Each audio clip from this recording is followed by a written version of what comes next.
Hey, welcome back to Métropole Grid. My name is Andre. Thanks so much for tuning in. It is the 31st of July, 2025. A rare Thursday night. Our regular streaming schedule, if you've been watching this channel for a while, this used to be all it was, the best you could get. Thursday night, come rain or shine, there would be a stream. And honestly, it feels weird. It feels really, really strange. Last Thursday with Pat was over, we played some in-person Paper Netrunner, we played Core, and after that stream, I honestly didn't feel that good. We focused the whole evening on Blank ID Phoenix versus my least favorite Nebula. And I think Pat and I were talking about after the stream being like, it's like we went and opened the Pain box and surprised that Pain was in there. So yeah, sorry about that. We'll be back. We're playing some standard today. How's everyone doing on this good Thursday night? Hey, it's great. Tom, how's it going? Let's go. How's your Friday? We about to egg 4 Toron. I also want to point out you said hype music this time, which makes me think that the other time wasn't hype, and that's offensive. True. Yeah, it is weird. I don't think I understand Anarch in Core, let alone I don't think I understand Anarch in Elevation. We scoring when deck of the week is a kill outgo. We'll get to it. We'll definitely play some HB for sure. Jai, how you doing, by the way? Jessica, Leapfar, how y'all doing? DeGrid, Wenjong, really good to see you at the New York City Megacity, which we barely got to talk about because last week obviously we had Pat. But New York City Megacity, you can watch the whole stream. I'll put it in the description. I'd recommend it. It's up on Neon Static. Both days are up there, and it was a great stream. Shout out to Kato. Shout out to Laura. First time on doing commentary, just did the whole weekend there in person. Really, really good commentary alongside the folks who joined for day 2. I think it was Eli and Whiteblade. That's really, really nice. Great stream, great production as it usually is. But you can check all that stuff out. It is old meta, and we're in that weird transitionary period. As of this weekend, though, we'll be in new meta. Technically, the new ban list isn't legal till the 1st, which is tomorrow, the night before the new ban list. And there's actually a lot of tournaments this weekend. There's some massive tournaments. There's like a mega city in China with 40 people, which is, I think, the biggest event that whole weekend. And that's a really, really big number. And Swan, how's it going? Wooker time. No whammies on egg 4. I've turned off the air conditioning, Eric. There's no shot. We are so bad. Hey, Meteor, can we count to 7? Oh boy. Hey, there's Laura. A surprise you picked poison? Yeah, me too. And then I don't know why we didn't build something else. Like, we totally lost the plot a bit where I was like, I wanted to see it again from the other side of the table. But we were meant to like build a diversity of decks and show you what you can do with elevation instead of like. So Phoenix fired once, and then we kind of misplayed the game. The king thinks runners should suffer more. I don't know if you're talking about Brandon. I've been really enjoying the podcast. If you haven't been listening to the King's Court, it's on Spotify, but not on the same day it launches or same time it launches. So I have to waste my data on the bus rendering a video at 240p that I'm not watching. But I've been really enjoying the podcast. Last episode had Safer on, and the discussion about like the cards that I know Brandon likes that I really don't think I enjoy at all, like touch-ups being kind of gross. It's a really cool podcast. I've been really, really looking forward to. I guess it's like sometimes Tuesdays, sometimes Wednesdays on the commute. The part I agree with, I'm not sure which part. Long event recap, I imagine. Oh yeah. Wait, this weekend? Last weekend? Player Cam from NYC stream got someone to pat me on the back at Gen Con, ask me, do I play Netrunner? It's amazing. What? Yo, are you at Gen Con? Wenjang, how's Gen Con? It is Gen Con as of, I think today. I think it starts today. I don't know if there's any Netrunner at Gen Con, but if you're there, hopefully you're having a good time.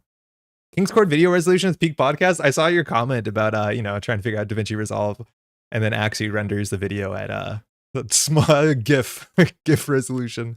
But I just don't watch it. I don't need to watch Hearthstone. I'm glad it's there, I guess, but no, it's an audio podcast for me. I wanted to play Rio and then play a deck that is good, but it's really bad into Phoenix, like white space and stuff. I just don't understand why that would happen in Core, in Elevation. Elevation is a weird set. I think I'm coming to like this, and I don't know. I probably need to put a more focused video on this or think more longer on it. But like Elevation so far, it's been out for, what is it, a month and a bit? It's a weird set.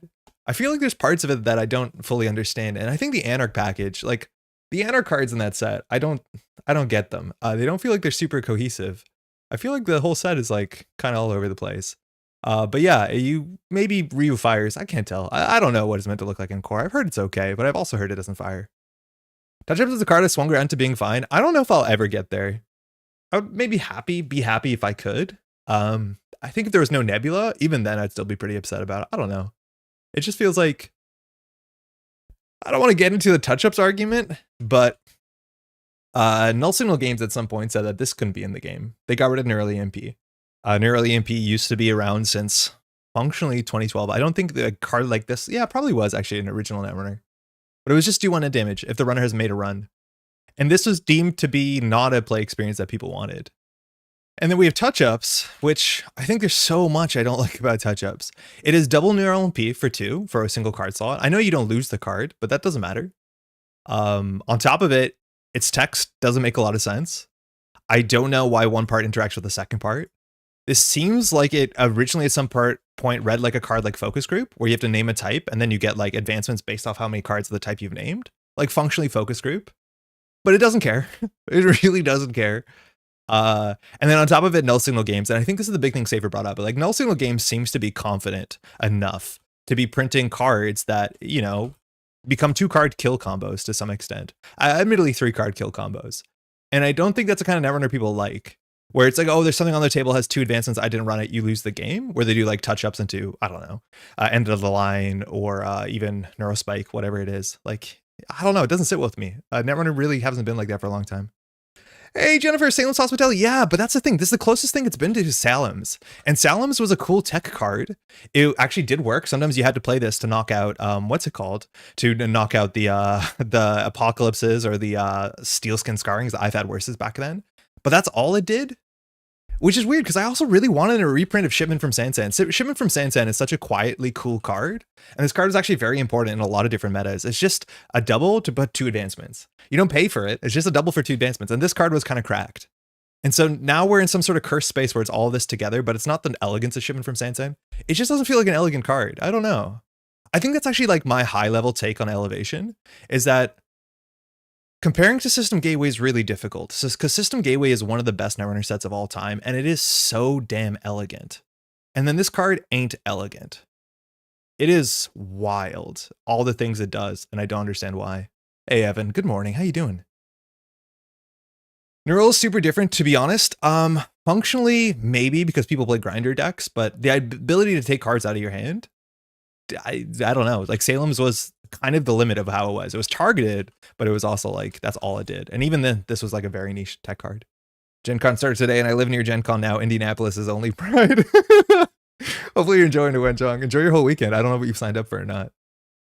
HB isn't allowed to win events before we get a real 5-3 in Piggy Bank. Y'all need to cool it a little, or hear me. Just lots of events to recap. Also, HB repping hard recently. Has HB like really turned some sort of corner, or even before Luminal, you think it's doing well? Hey Daniel, yesterday I played Sable against Hot Spy Red Precision Design and completely obliterated the corp. Sable's busted. Yeah, I'm still in that camp. I haven't tried anything in the new meta so far. I do think that there's a chance that Criminal is still very, very, very, very good. I don't think losing, what's it called? The card they lost, Info Bounty, is going to like really ruin Sable. And I don't know, I've said this multiple times before, but I think giving Luminal back to HP like does not move the needle. And if it moves the needle, I don't feel like it's in a super healthy way. But yeah, I do think if you're just playing against Red Criminal as like scoring HP, you're still going to get ruined. I don't think the meta has changed enough for that to be like the first tier optimal thing to do, but at least it feels like you're allowed to do it a bit more. But yeah, I'd be surprised if we play HP today, and we will play against Sable, and we will probably get our knocked in a bit. We'll find out how it goes.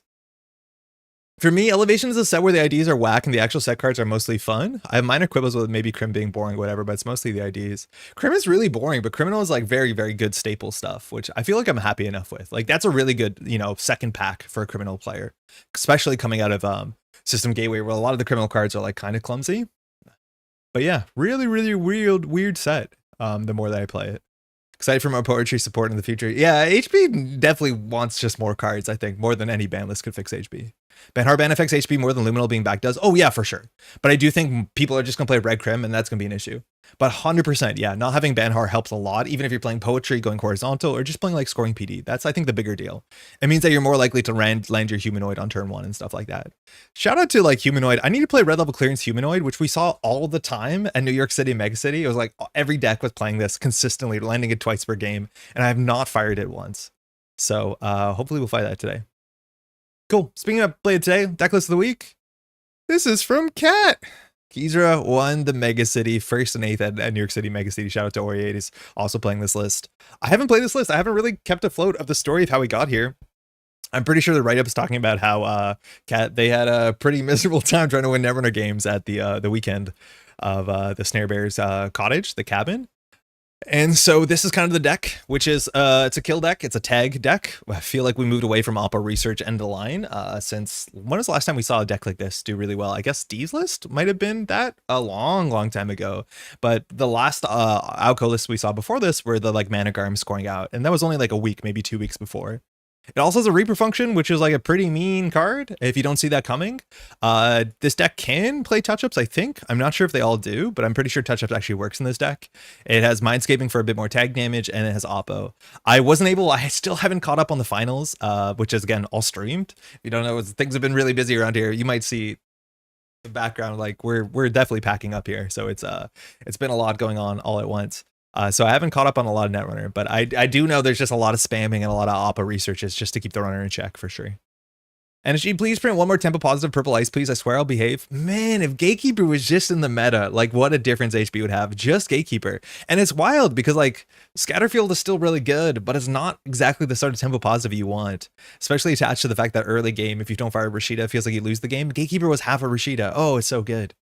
I don't like Sable and Hoshiko both dodging ban lists for other card sins. Yeah, I'm surprised. Sable was definitely impacted. I don't think meaningfully. And I was really hoping that Hoshiko would be banned at this point in time. Just not only for like, because it's necessary, which it might not be, but just to shake the meta up going into Continentals. Purple code gates right now. I mean, Scatterfield and MIC are both really good. It's just one of them is very expensive. I think Scatterfield you're going to see consistently. And Scatterfield's actually one of the big reasons where like face checking criminal is difficult.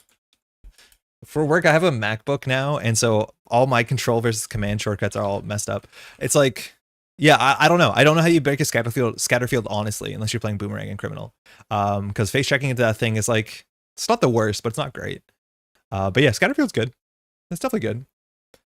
Final turn in Kizaro's finals is wild, but I won't spoil it. Okay, I have to catch up on it. I'm definitely mean to. Can we get a quick check on how many Outco lists have made deck of the week, by the way? Oh my god, it's probably more than half. That's actually a really good question. We also had a couple of players get the deck list of the week almost like 2-3 weeks in a row, which is also not super common. But if we go to deck list of the week, when did Outco come out? So it's 1, 2, 3. Okay. Oh, 4, 5. All right. And I think this was... Is Wellness Check, is Tuna's list in the new meta? Is this the PD7? Yeah, this is Ingaten. Okay. So this obviously is to Madani is, I think Madani was the first one. Yeah. Their list was the first one here. So in terms of all the deck lists of the week since we got Elevation, 1, 2, 3, 4, 5, 6, 7, 8, 9, 10, 11, 12, 13. 5 of 13. Which I'm so surprised because I know a lot of people are just tired of Outco. It's really good and it is really fun. You keep hearing people say that, whether or not you believe it or not. But it's yeah. Yep, it doesn't stop. That's for sure. How's it going, Izzy? Egg enjoyers. Oof. Is there an updated starter deck for new players to jump into when Elevation dropped? Bpix, if you want something official, not exactly, but on Null Signal Games' website, they put on an article. I wonder if we're going to be able to find it. In which, I forget who, but they put together a bunch of core lists. I'm not sure. I don't think they're the highest power lists, which is fine. Power level. They're meant to be played against each other. I wonder if we can just find them if we search like core decks. But they are as official as you'd get. I don't think, yeah, core set only sample deck. So if you search core decks, here, I'll just throw this into chat. This is from Gyromedics, and it's just a whole bunch of sample decks down here. So yeah, there's some options. It's also, this is core, sorry, the other one was System Gateway, so you have a lot of options. I haven't played any of these. I'm imagining they're fine and fun. That would be the best. I don't think they're optimized to be like competitive, the best decks in the format, but if you want to see like a lot of different things, that's a thing for sure. Otherwise, if you just go on NetrunnerDB, you can go to search deck lists. This is not super known feature. If you go to search and on the right side here, you can filter by card pool. So I wish there was a core button here, and then you just do show card packs and you just make it yourself. Just do none, hit Elevation plus System Gateway. Now, technically, this will give you some decks that are only System Gateway because that does fit the criteria. So then you could like cards used, search by a certain ID or card or something you like. But technically, these are all legal core decks. I like drawing cards and enjoying eating eggs. AZ bed. Hold Laura, our time will come. Wait, they still haven't been a Leo decklist of the week yet? No, somehow not. I really don't know how. Yeah, I eventually, maybe soon, who knows. I've talked multiple times. People just keep giving egg love. Personally, I'm allergic. Well, let's dive in. Let's play. We are on 10 ice. We have Oppo. We have 16 assets. All of these have to be trashed. So if they trash a Bladderwort, you just Oppo them. It's going to be a bit of a grind. Planograms are really sharp. That's cool. Drawing cards is good. Getting credits is good. Agendas, we're only on 10. We're on Stings and Fujis. Our opponent doesn't know we're on Regenesis, but we're also on See How They Run. And so a big thing with the See How They Run is that you will set it up. So either with the free advancements from Cohort, or you just put behind by something and do install advance. And then on the following turn, if you score this with 2 clicks left, this does at least 1 damage. Then it does a tag. So end of the line does 5 damage technically with the combo. And if you put in a Mindscaping there, it can be a bit more. Again, this deck doesn't have, what's it called? It doesn't have touch-ups. I think it easily could. Yeah, my teammate, I thought so. So Kyle ran this list with touch-ups instead of the 2 planos, and I recommend considering it. Shuffling away Steel Skins. This I like a lot. I think the touch-ups is really, really good in this deck, considering it does actually want to do kill things. Like just even scoring out a Sting sometimes with a touch-ups and a FUD, like it's messed up. I think you're going to see more touch-ups. I think it's a playable card in so many damn decks. It's a fast advance piece. It's a kill piece. It just knocks out, like, I guess you're not worried about deep dive so much and your deck's good into it, but you know what I mean? Card's really, really good. It's really good at what it does. And I think it's only, I'm going to say 3 influence. Oh my God. Control and command are totally different. The touch-ups. My guess is 3 influence. Yeah, okay, at least tracks. How are things? SRN, things are good. It's obviously like the channel has slowed down a bit and it's gonna be slow for the next couple of weeks, but it's been really, really busy. For those who don't know, I started a new job just last week and it's full-time in the office, which is something I had to get used to. More so like socially.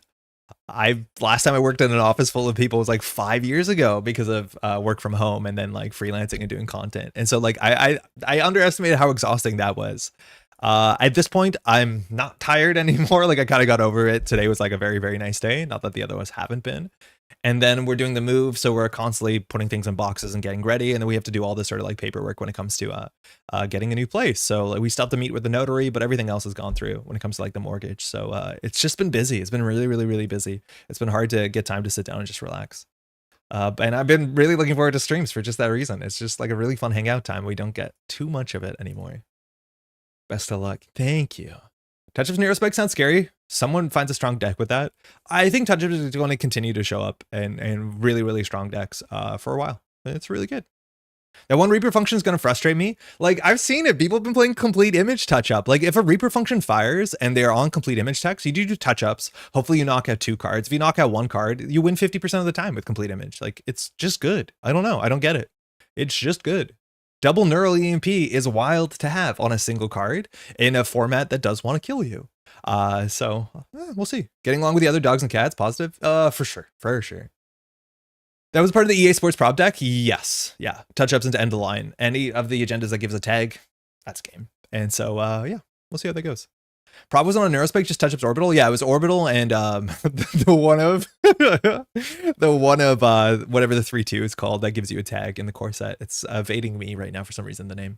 And again, Whiteblade has a story that they just die on turn 2, where they don't run the remote server. Touch-ups, 2 advancements. I got a prop advancement. So touch-ups, advancements 2 and 3, and then end of the line. Just end of the game on turn 2, which, like, yeah, that can happen. It does 6 damage. Touch-ups, end of the line to an agenda that gives a tag.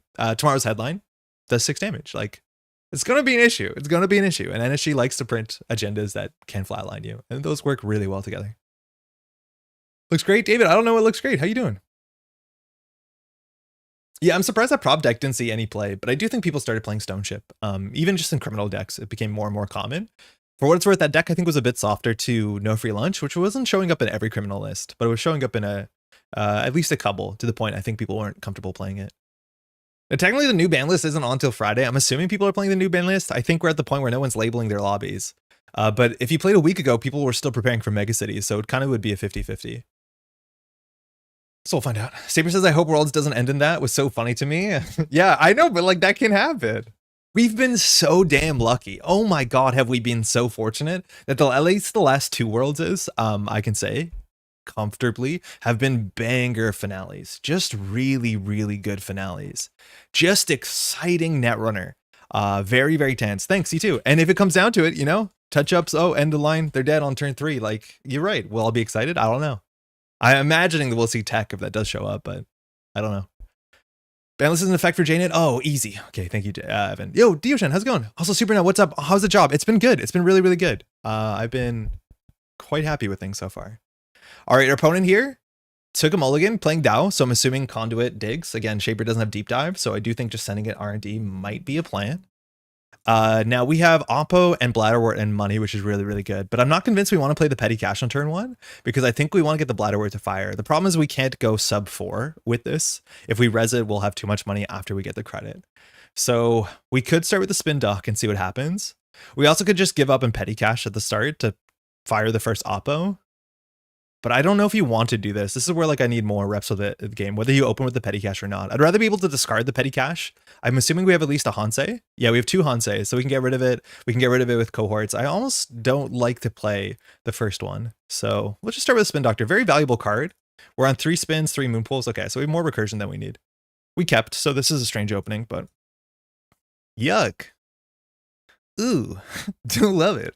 I think we'll just put this on R&D. It might get swapped off at some point. We can put the Bladderwort on the table. If it fires, it fires. Well, it can't fire unless this gets res. I don't think it'll get resed. One thing I've noticed in the new meta is that I've had to print a lot more Nuke and Stoneship proxies. I think Nuke is just very, very good. Oh, you're going to play your Lilo or 2? I don't know. But yeah, Nuke is just such a good card. Oh, this is a really good engine to deal with us. So Muse, they get down. That's a great start. So we'll start to see Knickknack do its thing. We have no thing. Petty cash, good. The Safer Insight was very interesting and insightful. Yeah, it was good to hear Safer. I like to listen to Safer talk about the game. So this Bladderwort doesn't do anything. So we get no triggers here. They definitely want to run, so we should ice up some stuff. I don't mind icing up the Bladderwort, no matter what they're going to be running to get the Muse trigger. So there's no good run for them to make. If they run HQ, it's not that bad. I think you would just play the petty cash, but this Bladderwort, again, at that point, we don't have to protect it. So I think we will play the petty cash and just try and play Netrunner. We could do Tattoo Bola Sting, and I think that's kind of okay. If we score this, we score this. If we don't, we don't. Let's see if they make a play into this. Maybe it's better to do the Fawn and Shreya, but this doesn't end the run, this does, and we get the 2 credit swing. Hey Pat, how you doing? 50, 50, 90 remote shell game. Most of the time it's a coin flip, but 90% of the time it's a kill line combo piece. Oof, that's a start botulous. Okay. I don't know if that means they're on spree or it's just a good ass card, and it is. Overclock straight into the remote server. So if we res or don't res, I don't think it has a huge difference. I'm going to ask for action first. They're really flying. Their start seems to be good as much as they only have 2 cards in hand. This only does 1. It'll give us an Alco counter, which is nice. So if we do the Tattoo Bola, they can't really botchel sits. If they Principia, it's a lot of money, right? They install for 5. So I think that's a good enough trade for us. Hey, Gyro. Yep. Just want to ask if you want to do something. Oh, I guess. Yeah, there's nothing. Cool. Yeah, there's nothing they should do before. They don't have access to Muse if they wanted to Muse Hush this, which is like the only thing they would probably consider doing here. So res the Bola. If they bounce off of this, we're closer to Bladderwort, but not super close. So at a minimum, they can always just grab a breaker. But if they want to get through this, it costs a full price Principia, which with Knickknack, maybe that's actually not that bad because they can recoup their costs next turn. I've been playing this deck at work, basically tutor my coworkers until they know what to do against it. Oh, no way. How's that been? In like full standard to take it. I joined the chat at the same time as NSG narrative director and internet celebrity Patrick J. Scar. It's weird that we never see Gyro and Pat not in the same place. Yeah, we'll get the swap, I guess. So Sting. This will give us our first Outco counter. We definitely want a Hansei or something to kickstart this. And the Principia, again, is functionally free if they were happy to get rid of it. I think they are. That swap is fine enough. They're 1 card in hand. So Blood in the Water or something, but we don't have it. Field honored. All right. Bing. Okay, Mindscaping. I think we just do a little Oppo here. A little Oppo action. I don't know if I ever want to play this. I think we do. We'll start with the petty cash in the bin. I guess we just Mindscaping to draw. Otherwise, we're doing draw, hope that we get something to put on the table, jam, Oppo. If we actually could like trace into hard-hitting news to deck the Bladderwort, we might consider it, but obviously that's not how this card works. Yeah, well, Mindscaping, I guess. Oh, that's good.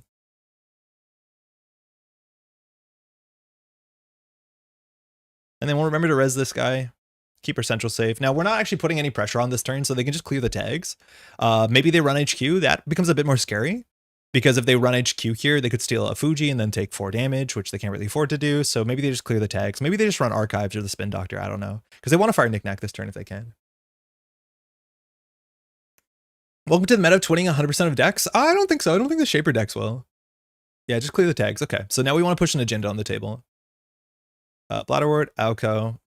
Surprise, who thought we were going to draw this? How are the games tonight? I don't know. We're only like 4 turns in. So far, so good. But I like what our power opponent is playing.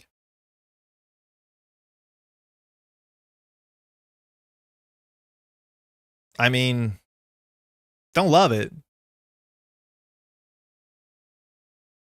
Hey, Baza, how's it going? Patrick and I are 2 sides of the same coin, and that he's a cool famous person in front of the channel. Also, I'm here. Let's see if they make the run with the Principia. This might just like take a pinhole at some point. The enemy is like kind of relevant protecting this. It's not my favorite. Double Unity, okay. Yeah. All right, I think we're just gonna draw 3 here. I thought we would get something to put on the table. We could set up another moon pool. I think that's fine. We also could Hansei. I think the Hansei to set up the Alco next turn is probably a bit more relevant. I don't think we're going to get a damage here. They're on 1 card in hand, which is like, I guess we're not playing Blend the Water. Hey, Chris, played Kitchen Table in 2015 so different now? Yeah, in some ways. How's it going? Welcome back, maybe. In some ways, it hasn't changed at all. I mean, we can put the moon pool on the table. If they trash it, again, they'll be on 7 credits. So they'll be on 10 with the telework. If they trash us with the Spin Doctor, I don't think we're so concerned. Here, we're also just setting up, like, in theory, Regenesis fork. They don't know we're non-Regenesis. I don't know we're non-Regenesis. They're playing Glyle over VRcation, Pat. Patrick Sklar for 1 influence. Maybe they just want all the cards around the world. I think Lilo is better than you think. I've never been here by choice. How's the new job working out? So far, so good. It's been really nice. The folks are quite nice. I'm, like, spending the first couple of weeks learning the tools, and, like, I don't feel like I'm super productive. But we'll get there for sure. An HP Matters matchup? Yeah, I could see it. I don't know if they're going to be ground out. Maybe they're on Ashen. But yeah, they just felt like they wanted to use Madani. We'll see how it works out. If they trash us for 3, I think we're okay. There's no Azimuth so far. There must be one in their deck. The Lilo Tag Text was good in this matchup? Yep. Yeah, definitely better than drawing, I think. I'll start with Alco. Anemone Boto Cohort. Okay. Oh, cool. If they don't know what this is, it's hidden. So here, they could technically Madani botch us on our turn. See how they run does a fair bit of damage. It puts them on threat 3, which is good. So I want to ice up the Cohort, but I think we have to ice up to see how they run. So I think we get all the money in the world. I don't love these Bladderworts so far, but maybe we'll like the money. So we can do see how they run Botu Tattoo. Then next turn we can set up a Cohort. We can just do see how they run Botu Cohort on the table, but I think we need Cohort to fire because it fires Alco. It's really, really good. So maybe we start with the Boto. They should be running HQ sooner than later, considering we've drawn through so many cards. I've only seen 2 agendas. Like our R&D is actually loaded here. We can afford to res this. We can decide to take a card out of our hand, but I think they run HQ here. Maybe with FUD, it keeps them busy because, again, 5 damage if they hit a Fuji is really scary unless they deal with the FUD. Clicking for a credit seems really silly. Bladderware on the table doesn't seem super important. Botu just means that the botchless play is a bit more difficult. I think we just click for a credit here. I don't know what else we're going to be doing. Like, draw, discard doesn't make sense. I don't want to put the Bladderware on the table. Yeah, maybe it does. It keeps them busy. Yo, Brennan! Off the locals to lose the ghost meat. Good luck. Have fun. Say hi to Dave. Can Muse fetch from the Madani? I don't think it can. No, it's only from deck, grip, or stack. So you can't. Muse is very, very like prescriptive of where it can come from. Literally anywhere besides on the table. Well, technically the heap's on the table. Same with the stack, but you know what I mean. All right, we're charging. We got some money. If we're going to break this, it's going to be a bit of work. There's a big old, not a fish. We want to say fish. It's not a fish. It's a Botu. So 4 strength. So if they want to botch us it, they only break 1 subroutine. Multiple these end the run, let alone if this fires, we get a full Alco because we do 2 net and we get to do something else. Ooh, fire unbroken. So we knocked out a DZ and a knickknack and we'll end the run. And so this will set up our Alco trigger, which is like really, really generous. I honestly don't know if we cohort this hand, but I guess we'll Alco first and then cohort from this because these cards are really nice. It looks like the tattoos are good. If we res as an enemy, it'll do at least 2 damage. I'll drop him to 1 card in hand. But it drops a card from our hand. I'm just going to do it. We can get rid of the see how they run, but I think we actually push the see how they run. This knocks cards out of their hand, so we might have a window to push next turn.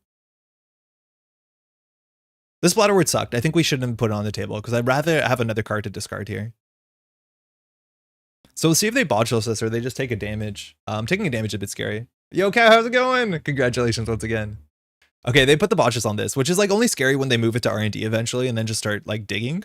But otherwise, like that's a fine botchless. We can overinstall it. We haven't seen a simul trip yet. We've played 2 muses, I think. Yeah, 2 muses. That's a pretty low value botchless. It's just this will end up on R&D at some point. Does IA that the shitter next turn? I mean, we don't have the kill combo. But we'll probably do it. The issue is we have to do it behind the bow too, and we have the cohort here. I honestly think we don't res the Bladderword. I'm gonna res it anyways. It actually might be okay not to res it just because like it causes more confusion than the actual 1 credit matters. So we'll Alco first. Bladderword, Fut, Tattoo Bola. Okay, that's easy at least. So we'll do Bladderword, Cohort. So this gets another Alco counter. It sees us deeper into a deck. The Tattoo Bolas seem to be pretty annoying for them. Okay. So I think we just trash this anemone with the Tattoo Bola. We install Fut on the table. We res Fut. We install See How They Run. That means this cohort will probably get this advanced. I think we still have to slow roll it for a minute. Maybe having 2 tattoos is okay. We should trash this because it's a liability if Tau can move it. So we should just get rid of it. Otherwise we could build a new server, but I think it's actually better to destroy this. Then we also can bring it back with Spin Doctor. Yeah, I think that's fine. It looks really weird, but we did replace the server. Technically I should have put the ice down first, but raising the FUD will just keep him busy and we have 2 more oppos, so I think this is fine. We can't really do lethal here unless they go down to no cards in hand, which like, oh, actually, if they don't trash the FUD, this could be lethal because we get 1 damage here and 2 damage with FUD. So this is 3 damage if they don't deal with the FUD. Trash before the chip goes down. Yeah, that's the plan. They can always like simul chip something else, so it's not a big deal. They're running Spin Doctor. They could trash it for 2, but I think we're just going to use this. So that was their safe run to not deal with FUD. So I want to bring back, I think, an Oppo. Probably an ice, like maybe a Tattoo Bola back would be okay. I could see that being okay. Maybe we just go for an enemy. They only have 25 more hit points. Let's do the Bola. We want to keep face downs as well, just to make sure that we have some cohort text. Think it's Moonpool? Ian, how's it going? Yeah, it might be. We have 2 more Spin Doctors, 2 more Moonpools. I don't know what we do with Moonpools besides, I guess, see how they run combos.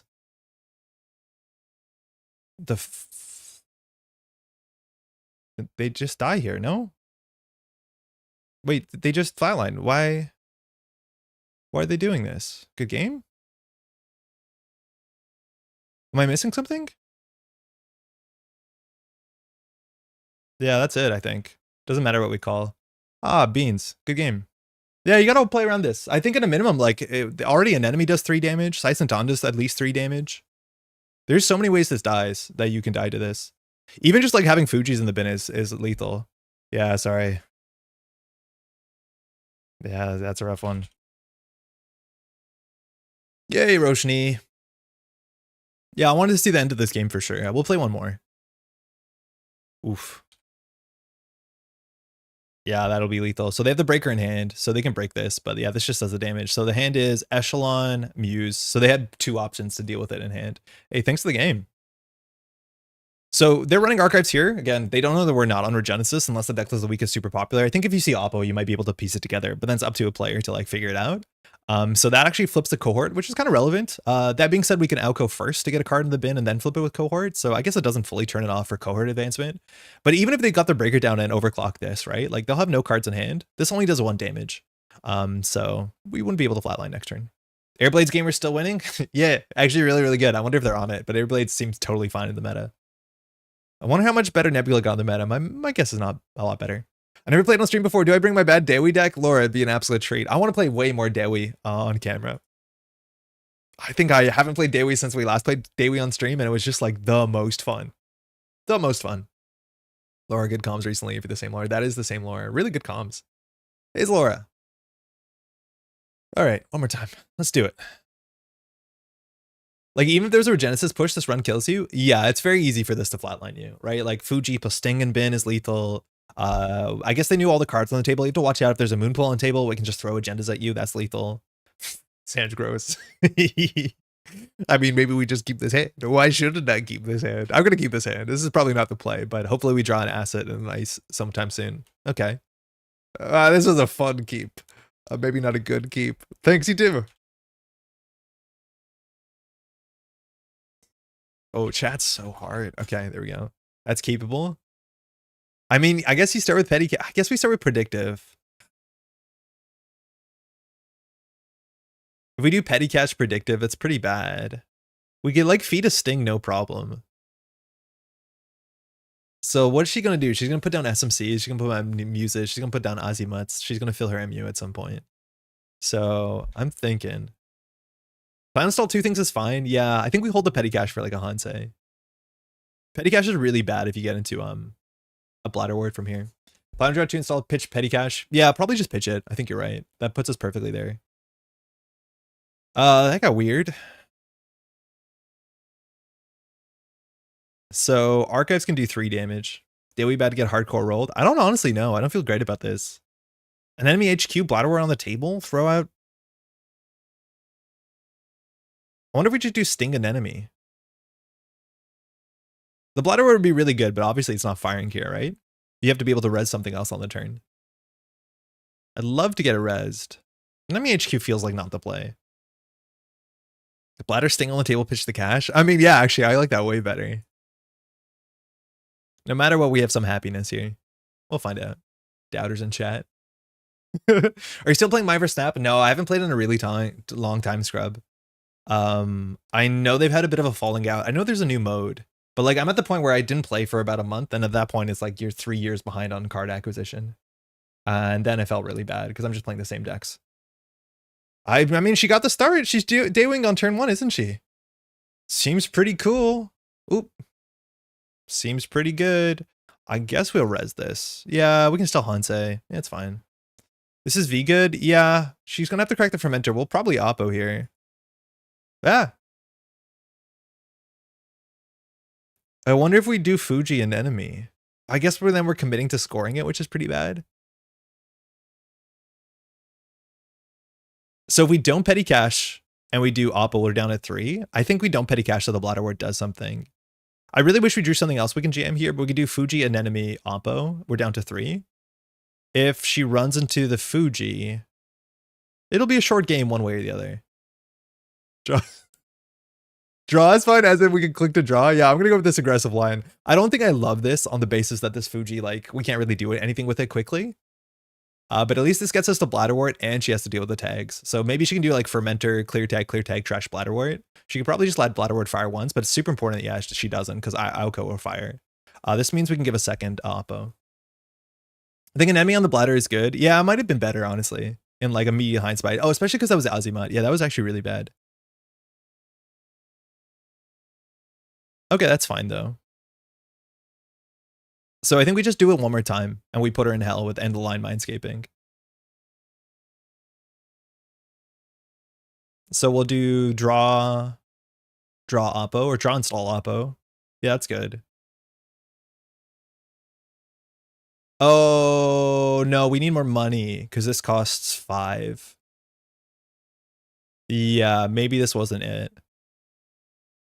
Yeah, we should have not installed the Spin Doctor. We should click for credit, so we can do credit perfect. Credit End the Line Mindscaping. Yeah, that was bad. We're short of credit to do lethal.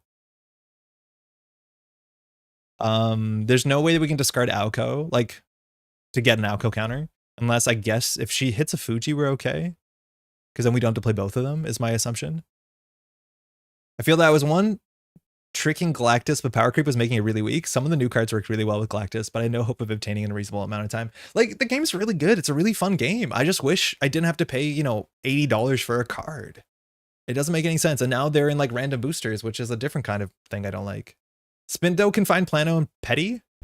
Yeah, I guess that's true. Yeah, we can find... Well, yeah, we have only one predictive. 2 Petties. But yeah, if we res Spindo, we have a chance of finding an econ we can play. So we have 3 and 37. Kills diffused by just removing 1 tag. No, not necessarily, because this only needs one tag, right? This needs a tag, this needs a tag. Oh, that's perfect. This gets trashed for free. I think we don't let that happen. I think we shuffle this back. So we'll just put back 2 oppos. We could put predictive oppo. That's probably a bit more reasonable. No, we have a petty cash in hand. F it, let's be mean. Respindo before Mando to shuffle the plano. We'll see what the Spindo does. So we win here, don't we? Oh no, that's 5 damage. Oh, okay, counting's hard. Don't worry about it. How's it going, by the way, Solomir? Ah. Okay. So now we have to set up some sort of like perverse fork.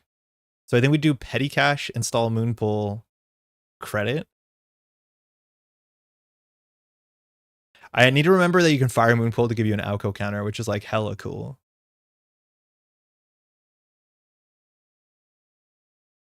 We could have done tempo end of line. Is that ever right? Maybe that's right. Yeah, it might have been tempo end of line.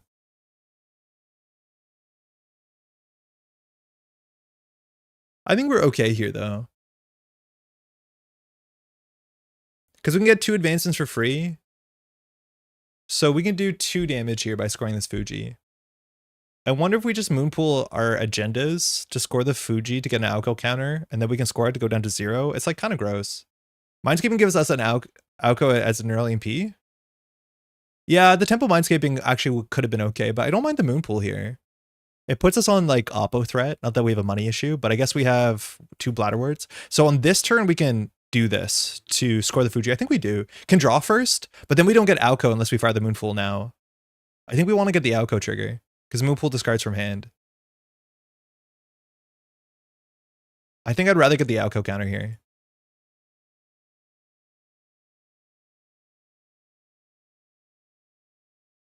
If this is a see how they run, I think it gets a bit interesting. I don't think we want the Sting.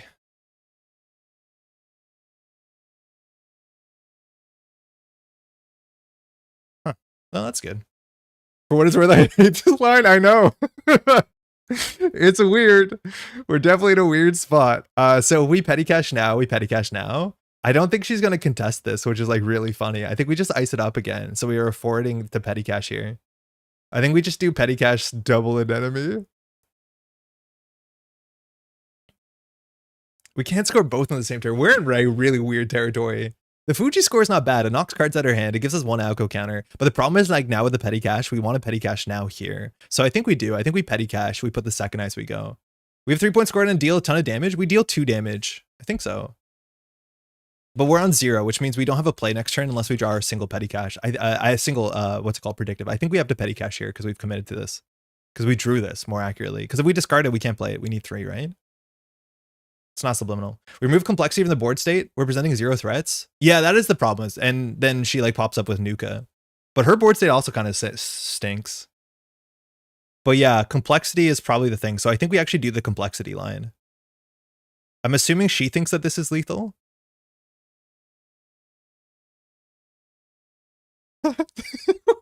Complexity. Now it's just complexity. Petty's clickless? No, that's from hand petty. What? That was a bin petty? Okay. The interface that plays it, like, okay, the interface that makes petty cash grayer doesn't work well when the card is all gray as fuck in the first place. Like, let's be honest, I didn't know that was a clickless one. Maybe we should have done that. Her read is that this is a see how they run, I think. Maybe she can just do Nuka charge this, but probably thinks it has to be a Tattoo Bola. I don't know if I feel great about this. If anything, we could have opened with the Spin Doctor. Oh, we're fine. I've been thinking that the whole time. Yeah. I don't know. This card is way too gray. We'll come back to that in a second. So I guess we Spin Doctor at the top. Ah, there's a Moonpool in the bin. What the hell did we do? I think we just score the Fuji here. Oh, that's fun. But it's only 1 for Azimuth, which is not great. Invisible petty cash on Jaden always throws me off. Yeah, maybe we should have known it's on the right, but that's where our new card should have been. Man, I don't like this. This does 2 damage. I think we just score the Fuji, go down to 2, which means she can kind of face check. Yeah, whatever. We hit a Gauss and we hit an environmental testing. That seems fine. Score Sting? I'd rather score the Fuji. The Sting, if she takes it, is okay. The Fuji, if she takes it, she's on game point. And then, like, Fuji doesn't have text anymore. You have to watch out for that. Letting your opponent get to 3 is, like, a really big deal in this deck. We can score this next turn if we want to. We have the credits, too. Okay. Increase complexity. Increase complexity. 8. Credit.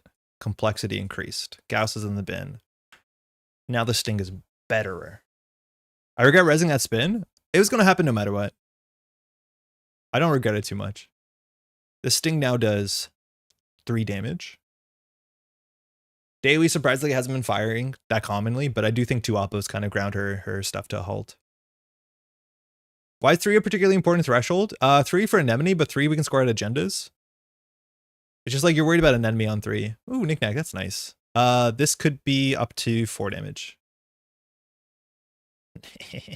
It's our little secret. Let's clickbait. That is a story. Dario, we'll be playing some HB after this for sure. How you doing? It's good to see you in New York City. Hopefully you had a good time, huh? So we don't have ice, but this forces her to do things. She'll get Dewi here, which is good. Dewi will fire. This drops us down to 0, but then she has to go get something. So I'm assuming she's paying about 4 to break the Tattoo Bola. Okay, we're bankrupt. That's fine. We're both bankrupt. Oh, a question mark. There is a question mark. Like, okay, now I really hate where this game has gone. Oh, she didn't get Dewi there. No, she did not. But she can be running HQ every single turn. We could draw to discard. We have 1 planogram that gets us out of this. We could have shuffled that back, but that doesn't seem great. I think getting a Bladderwort would be pretty good here, but I think we just click for 3. I hate what we've done. She should bounce around the Sting. I don't think she knows what this is. It looks like a moon pool. Maybe it's an agenda. I think the agenda play is a bit weird, but I think she thinks it's a moon pool. If it's an agenda, though, like this does do damage. I hate click 3. Maybe we do Mindscaping. Credit Mindscaping. It gives us an Alco counter. Yeah, that's probably the play. We also can put like the Fuji on top of the deck. Oh, that's good. We'll put this one on top of the deck. Actually, the longevity is probably what we put on the top of the deck. We just have to remember it's there. We can spin dock. Well, that doesn't give you an Alco counter. Why did I think it does? Yeah, we're not doing damage. I still feel fine about it. Yeah, credit Mindscaping is fine. I thought it would do a Hansei thing. It doesn't. That's fine. Hey, Ren, I missed the go live notification on Thursday. I actually could have caught the beginning of the stream. Glad you made it. You can always go back and watch at 2x speed, and it turns out you'll get here in about 22 minutes. But otherwise, this is our 2nd game, so you're not missing too much. Glad you can make it. Forfeit accountability. There's a deck list name. Nuka. Here, her knickknack needs a target, but her MU is kind of gunked up. Because knickknack has to get rid of something else, and Dewi, unless you get a DZ down, like Dewi doesn't love installing MU, so she might just crack the SMC for something. I don't know if you crack it just for like a coalescence. That seems silly. You're plus 2 credits on a card draw. But then you don't fire Dewi. And this is where like Dewi's so frustrating with knickknack, because this is the first time a run you have to trash a card, but this is the run that you don't want to trash a Dewi. I really wish this was once per turn, but then it'd be a lot better. Are we scoring next turn? I don't know, maybe. Depends. She's going to have a healthy hand of cards, but I think we want to work towards the Hansei, is my guess. Like, we're more likely to want to score out with the cohort than anything else. But I think getting the Hansei to get the Alco is probably a bit more important than just like spending 3 and going down to, again, not advancing board state. That's a disaster. That's really quite bad for us. Okay, at least she's going to keep herself busy. And we don't have the Tattoo Bull Ice, which we really could have used the Tattoo Bull Ice here. Yeah, I think we want to just chill on this for a while. Yeah, so it was 4, right? Oh, 3, yeah. So this is a 4 credit run. Oh, no, it is 5 credit run, yeah. As much as we have Azimuth and the Hannah. This is not a Hannah run?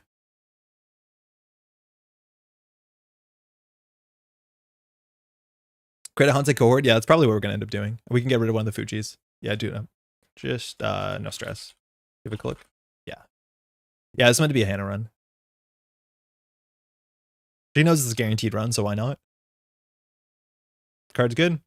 Fermenter, nice. Running Alco. Yeah, that'll just be a problem sometimes. And then she'll be on game point. No. All right. This Sting does 2 damage. The most we could do is top deck. The flip.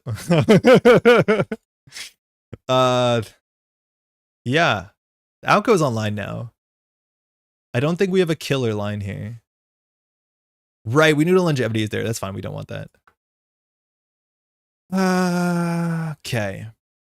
So Sting does 2 damage. The Fuji's lethal here for us. So we at least have the Tattoo Bola cards. We can put 2 cohorts on the table and chill. We could do Credit Hansei chill. I don't know what to do. Being on 4 points is bad.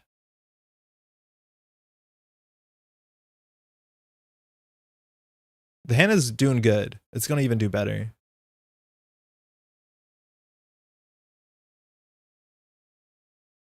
I don't think we're allowed to do unice stuff here. I don't think Fuji's part of our game plan anymore. I think we just do Hansei with the Fuji.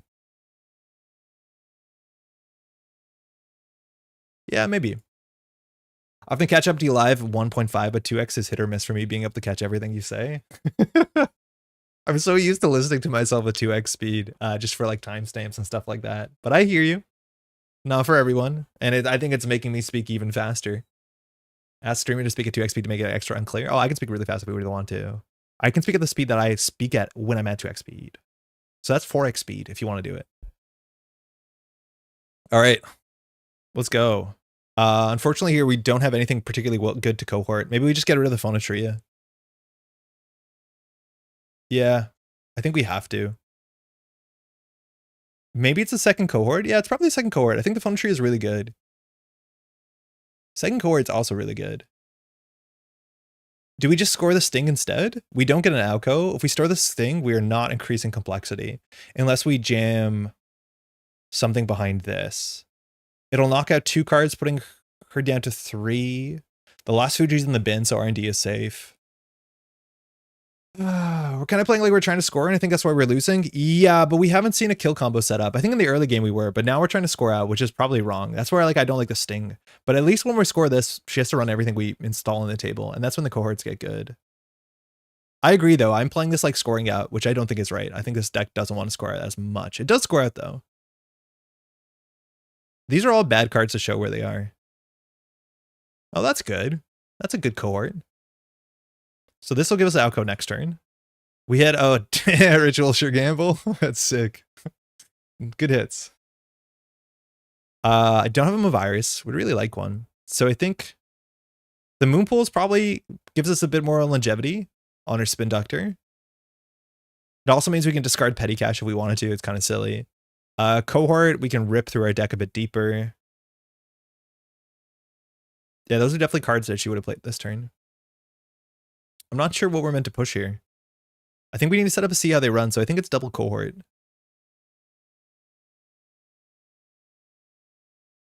And we'll go from here.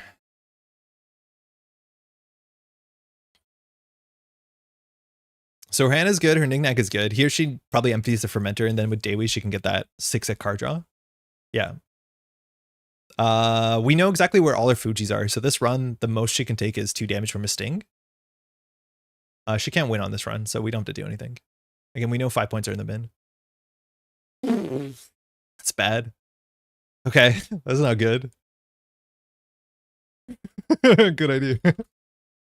Yeah, that's really, really bad. She hasn't touched a lot of cards. She's got a lot of points. I think it's always been on the day we flip back too, which is pretty nice.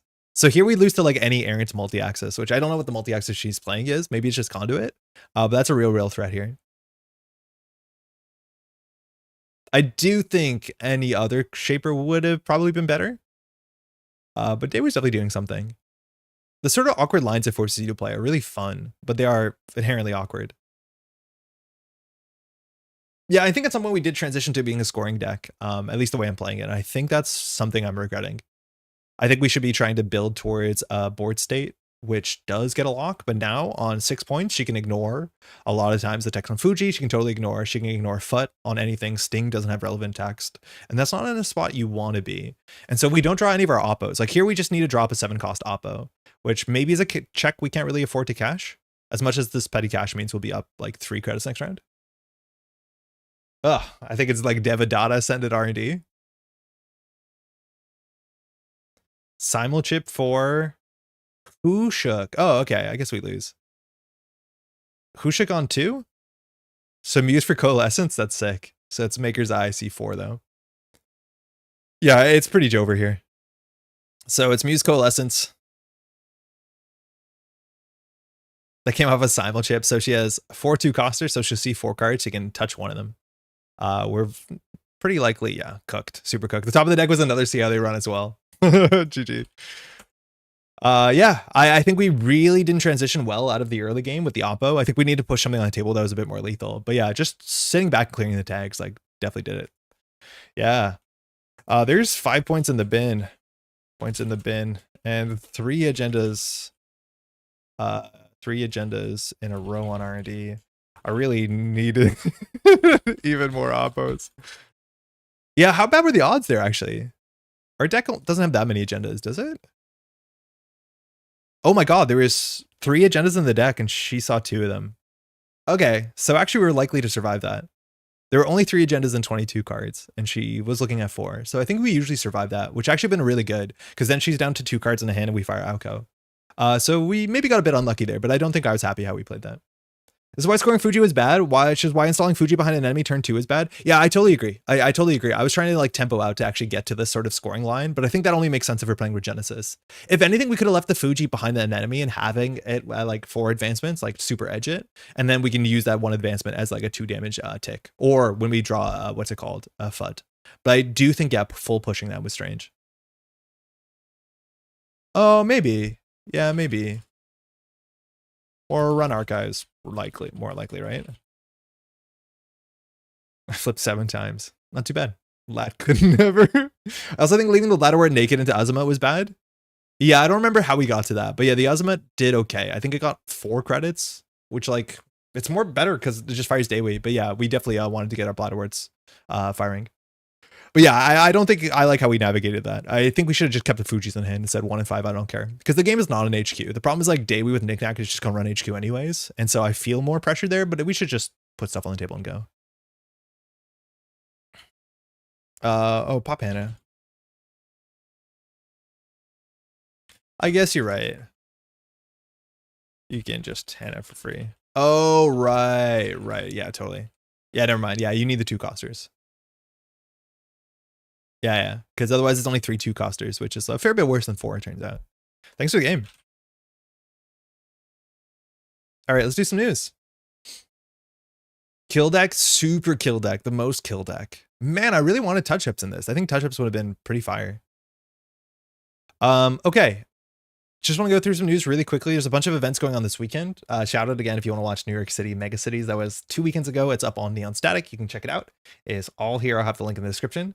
Other stuff going on this upcoming weekend. It is a Mega City in Toronto. They always throw a great event, the second Mega City, 2 years in a row. This is in Toronto. It is this weekend. It is in the old meta, I'm pretty sure. I think the mega cities have to, but if you want to see some of the prize support, and not only can you just buy a ticket to get the prize support if you want to, if you're not in the area and you can't make it, I showed this off I think like 2 streams ago, but it's really great stuff. These are all from Nikki Cheng, who did some great art last year for the event. And then we have a Transfer of Wealth from Scott Aminga, also fantastic. Excess of Sorrow Laughs, Excess of Joy Weeps, the hit the bricks flip switch, and there's a bunch of other ones that I don't think have been shown yet, but this is this weekend, which is great. If you're in the area, can't recommend it enough. This year, unfortunately, I'm not going to be making it, which is a huge bummer. Definitely planned around it, but all the events in Toronto, I feel really bad. I haven't been able to make it down to anything, and obviously the next couple of weeks with moving, it's like very, very hard to get anything done, but I hope they all have a great time. I don't know if folks are going to record it to get some content online or stream it or any of that sort of stuff, but the events are always great there, so feeling pretty bad this weekend not being out there. NPC this weekend as well is Cascadia, which is, I think Cascadia is technically, I don't know what kind of a tier event it is.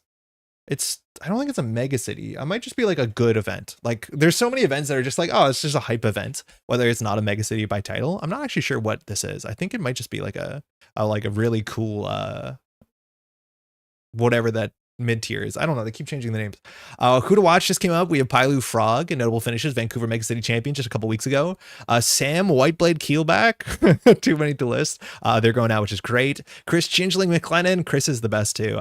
We saw probably in the top 8 worlds last year, coming in from San Francisco, and does a lot in the area as an organizer. So some great players are going to be out there. It's going to be a killer event as well. You see some of them prize support. I haven't seen any of this until I opened this earlier tonight, but some fantastic prize support here. Cascadia 2025. There's some cool new credits. I don't know what those are, if they're cardboard or they're plastic, but they look fantastic. Whole bunch of play mats in the background here. We have an open market that I believe is themed in, I'm assuming, Seattle. I don't know. An enemy as well. The text on where this is from is really hard to tell. This next big thing in Doom Scroll, I saw these as well. They're up on netrunnercards.net.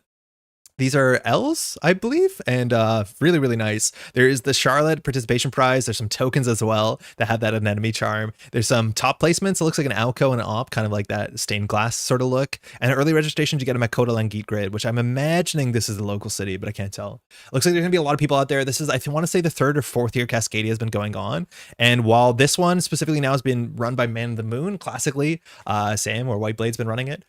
This is definitely new management, but really, really hyped. Man of the Moon's been doing some fantastic tournament organization. I imagine this is going to be no different. I'm pretty sure this is going to be streamed. It'll be streamed on CTZ's channel, San Francisco on Twitch, I want to say. But that will be streamed this weekend as well, which is great. Man of the Moon hosts some wild tournaments for sure. It's legal if you ask your TO to hit the bricks. Dang, those look good. I think the flip switch isn't legal. This flip switch is almost definitely not tournament legal. It's casual legal. Maybe it is. I can't tell. I'd have to look at the rules. But it has some of the hallmarks of a legal card, like the card text, the mechanical text is separated. It has influence pips. It's obvious what faction it's from. That watercolored kind of like criminal mark is actually really nice. But it might be tournament legal, honestly. Maybe you can't have text in the art like that. That would be maybe the question, but at least this is a different font. It is like kind of designated. I want to shout this out. China had a mega city this last weekend. This was in, what's the name of the place? Guangzhou? I don't know how to pronounce that. I believe it's like kind of off the coast a bit between like Macau, Hong Kong, like further north in the inlet. 40 players, which is phenomenal. I know nothing about the Chinese Netrunner scene, but it's been popping off. You look at the meta representation, this is the old meta. This is exactly how you think it would be, as much as there's a bunch of Leo players out there on top of the Nebulas. But really, really great. Shout out to Ting Feng playing Guangzhou Mega City. This is an Op, and Maggie deck, and the top cut has that Leo in there. There's a Thule as well, but I have no idea what the meta looks like there. From a high level, it looks like kind of the same. I know we saw some earlier decks come out of China, like an Leo list, I think we saw, that was like really, really interesting. But that's pretty great. The problem is that has gameplay relevant text on the art. Yeah, it might not be. I could go either way, that's for sure. And also this weekend is the EMEA Continentals. If you're out in Europe, and this is in Germany, in Köln, and Cologne, it's this whole weekend. It's going to be obviously awesome. I think it's a 3-day event. There is a startup side event, eternal side event, the team tournament as well. So there's a team tournament as well. So there's a lot of stuff going on. We see some prize support. This is a prize from Brindamold. The NSG official prize kit is here too. I think these are being shipped out. I'm not sure we have ours just yet, but we'll hopefully have it in the near future, of course. And there's like 100 people going online when it comes to just always be running, which is less than the amount of people are going. I've heard so many folks from Europe. Europe travels, I think, a fair bit better than North America does. The infrastructure is just there. It's a bit cheaper to travel. It's also relatively smaller, I would say. Maybe Europe is going to be upset with that comment. But it's going to be a phenomenal event. I'm assuming it's being streamed. I don't know if it says, but yeah, that's this weekend. If not, maybe it's filmed, but I'd hope it be streamed. I'm pretty sure that Continental's streaming was like, you're encouraged to stream it if you could. So if that's the case, it'll be on the NSG channel, on the NSG YouTube. So that could be this weekend, but this looks like it's going to be a killer event. So many people coming out for this, and I'm really, really hyped for that for sure. I think we all agree that the meta will look the same everywhere but the UK. Speaking of mega cities, or continentals, excuse me, there is the continental in Australia that's in 2 weekends from now, if I'm not mistaken, and not in 3 weekends. It's in 2 weekends. It's the middle of August. But I just want to have a little stop here for Montreal Continental Championship. It is coming up. We're less than a month away. If you haven't bought your tickets, please grab your tickets. I want to say, if you want to purchase your tickets, while the early bird tickets are closed at this point, we have sold over 80 tickets. I think last we checked, we're at like 82, 84 tickets. We do have a limit at about like 100 players. So please grab your tickets if you haven't grabbed it yet, because it helps us organize and understand how much prize support we should print, and it helps us budget and do all that sort of stuff. If we sell out at some point, that'll be a problem. So please grab them soon. I also want to take a second to show off some prize support, because we officially have all our prize support here, so we can show it off on camera. I showed you some of this stuff before and we finished the templating. So just so you get a quick look at some of the great prize support at this event, let's dive in. Why does open market match your font color so well? Yeah, that was a choice. Okay, so we have a couple cards to show off. I've shown some of these arts on the channel. So this is a petty cache from Laurent Duhamel, a local artist. We've shown this one off before, really nice and really colorful to show you how it looks with the art, the text on it. I do like the frame break so much on the cache on the counter. That was shout out to Zen for that idea. But this is our petty cache that is coming in. I want to say how exactly you get these, but all these arts that we're going to show are participation. And if you want to get foil versions of them, that is a performance-based thing. So petty cache. Oh, I need to like lock in before you say something wrong here. So all of them you'll get in regular, just as part of your ticket, because there's technically 3 events. And so we have 3 alt arts, but you'll get them all on Saturday when you show up. I think maybe you can get some of them sooner on the team tournament. I'd have to look into it. But the petty cache you'll get, to get a foil petty cache, I believe you have to play in the startup side event on Sunday is my guess. But I'll look into that before we can lock that in. Other one you've seen before, oh my god, has this one. I really like how it worked with the framing. This is Scott Dominguez's Sting. And for those who don't know, I probably put it in way too many places. That is the Montreal kind of city logo on the floor. This one turned out fantastic. And then we had to get, you know, the framing for an agenda. So this one we had a bit of fun with. And so this is our Sting. Really, really like how this one turned out as well. I think each of them, like, I'm just so blown away with. If you want to get a foil Sting, it was an early bird thing. So hopefully you got your early bird ticket at this point. Otherwise, you'll be getting regular sets of Stings as just participation for showing up. So really excited about this. It didn't get banned out, so you can sleeve it right into your outcode deck. I think this one turned out really, really, really sharp. Can I buy a Montreal Conts ticket just for the prize? I can't come. I think you can, but I'd have to double check. I'm pretty sure you can. If you don't show up, that's fine because you pay for the ticket. How we get you the prize support, that's a different question. Like, we're not set up in a way that we can send out prize support. So you probably end up with prize support. Maybe I can give it to someone who will see you down in the States. That's probably more likely. So I would say you can do it, but we're not going to send it to you. So if you can contact me, I know folks from your area who can get it to you. Scott Dominguez doesn't know how to miss, for sure. And then finally, this one we wrapped up just a couple days ago. This is Adam Doyle. This is a transfer of wealth. I wanted to get another card that showed like the sort of digital avatar of a criminal stealing some money here. So we have this like fox avatar. I think the animal avatar was like one of Adam's ideas to add some sort of flair to it. The stairs in the background are also meant to be a Montreal kind of flair. If you see Montreal, we're very stare forward, culture out there. And so then with the text on top of it, we have the transfer of wealth, which I really like how this turned out. You can't see it great on the stream, but like Adam Doyle's painting marks across the furry bait across the criminal fox turned out really, really nice. You'll see it in person. This one for foil, I believe is, I want to say top half of, is this one associated? I think this one's associated to the main day. So yeah, this one's associated to main day. I think for foil petty caches, it's on the team tournament. I have to double check, but I believe this one's in the standard tournament. So this one's the one I need to double check, but I probably shouldn't say more than that. But all these cards are both double-sided. So one side will have the text and the tournament legal side. The other side will just have the art. And so you can sleeve it whichever way you think is appropriate for your group. But all those arts came in. We're really happy with them. Working with all the artists was great. Each of the organizers, we worked with a different artist. I was emailing with Adam Doyle, which was a real great treat because I'm a big Adam Doyle fan. But yeah, we have a criminal diving in and taking some money away, which has turned out really nice. Those are 3 alt arts. Again, please grab your tickets. We're also messaging out to volunteers because we have to get that all sorted out, buying t-shirts, figuring out like funding for food and stuff like that. I do want to say that we are still looking for organizers or volunteers for judging. If you want to get involved in judging, whether it's one day or the whole event, please reach out and let me know. We are still looking comfortably for about 1 more judge at a minimum. Just so you know how it is, if you want to volunteer, we provide you with a whole bunch of prize support. I can say all the prize support, all the foiling out will get you with that for sure. When it comes to the NSG stuff, we don't have as much NSG extra prize support as we do have volunteers because NSG's kits only come with so many extra copies. So we'll end up raffling or doing something, whatever we find out to be reasonable. But we also do have money to pay for, or at least to help pay, I think to pay for food on multiple days.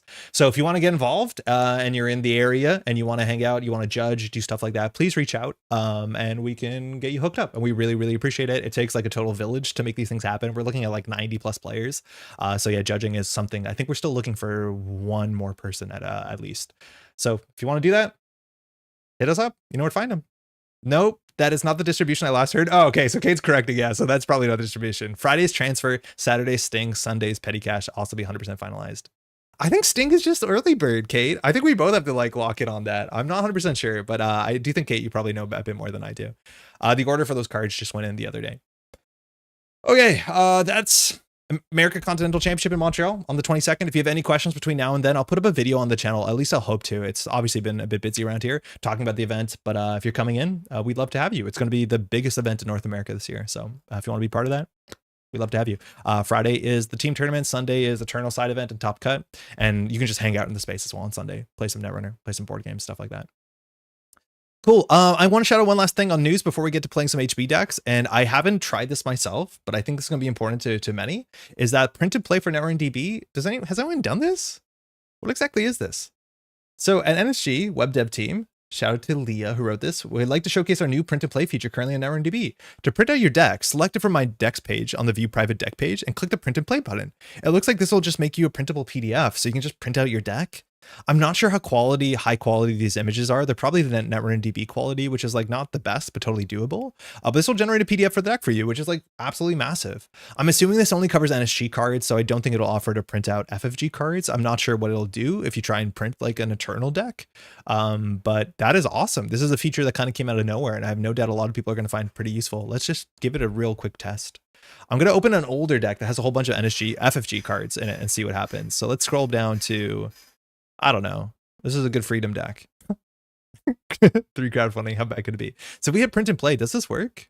We only support printing cards made by NSG, which is currently every set legal and standard. Okay, so there's just going to be holes, and actually not even holes, just random cards subbed in. So it looks like the cards that are old FFG cards are like Crypto Crash, Hippocampic. It's just subbing random stuff in.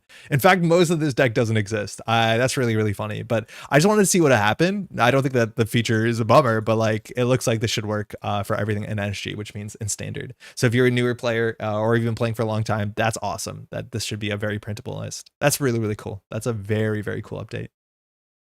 Andre, you literally highlighted the line. No, I know. I just wanted to see what happened. Whether it would just be like, here's 19 copies of B1001. Like I knew that was going to happen. I just want to see what happened. But that's sick. That's really, really good. Hey, Tweed. Just won't let you print FFG cards. There's a warning on it. Okay, cool. Also, great to see you at New York City. Hopefully you had a good time. So cut marks, lines or marks, page letter. That's awesome. That's a really, really cool feature.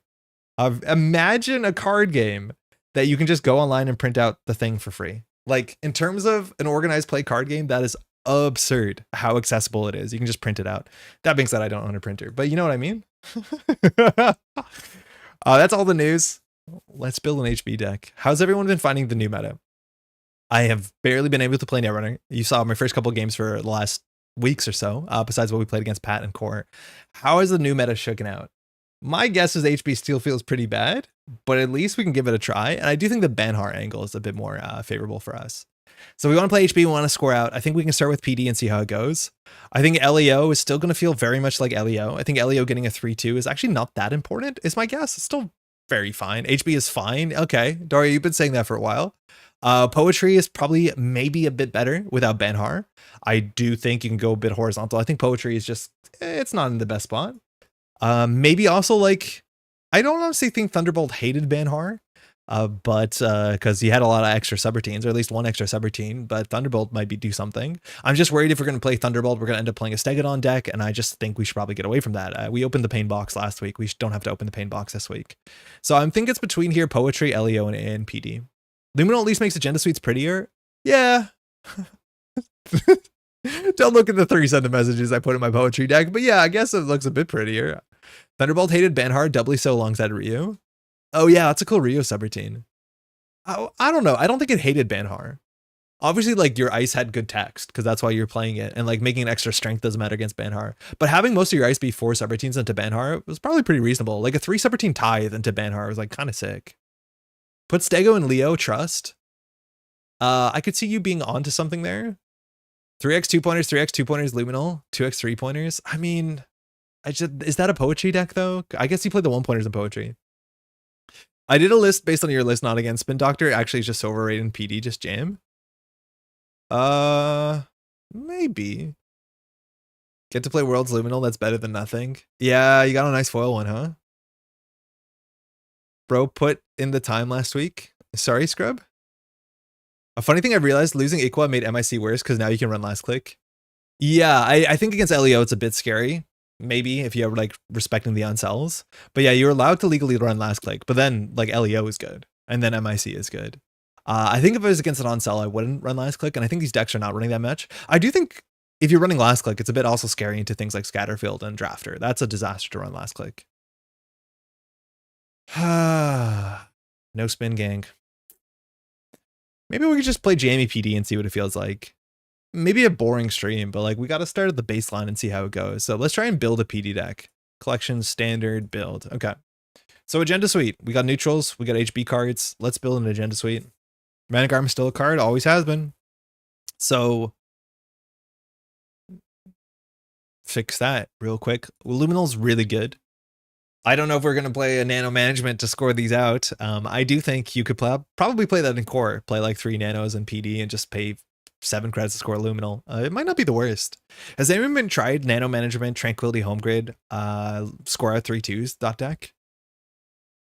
Like Luminal returning the nano management to hand is definitely an option. Build your own Nebula. Like, I mean, you could be worse. I just think now if your deck has 4 3/2s in it, you could fire 1 nano management maybe. I tried it. It's not good.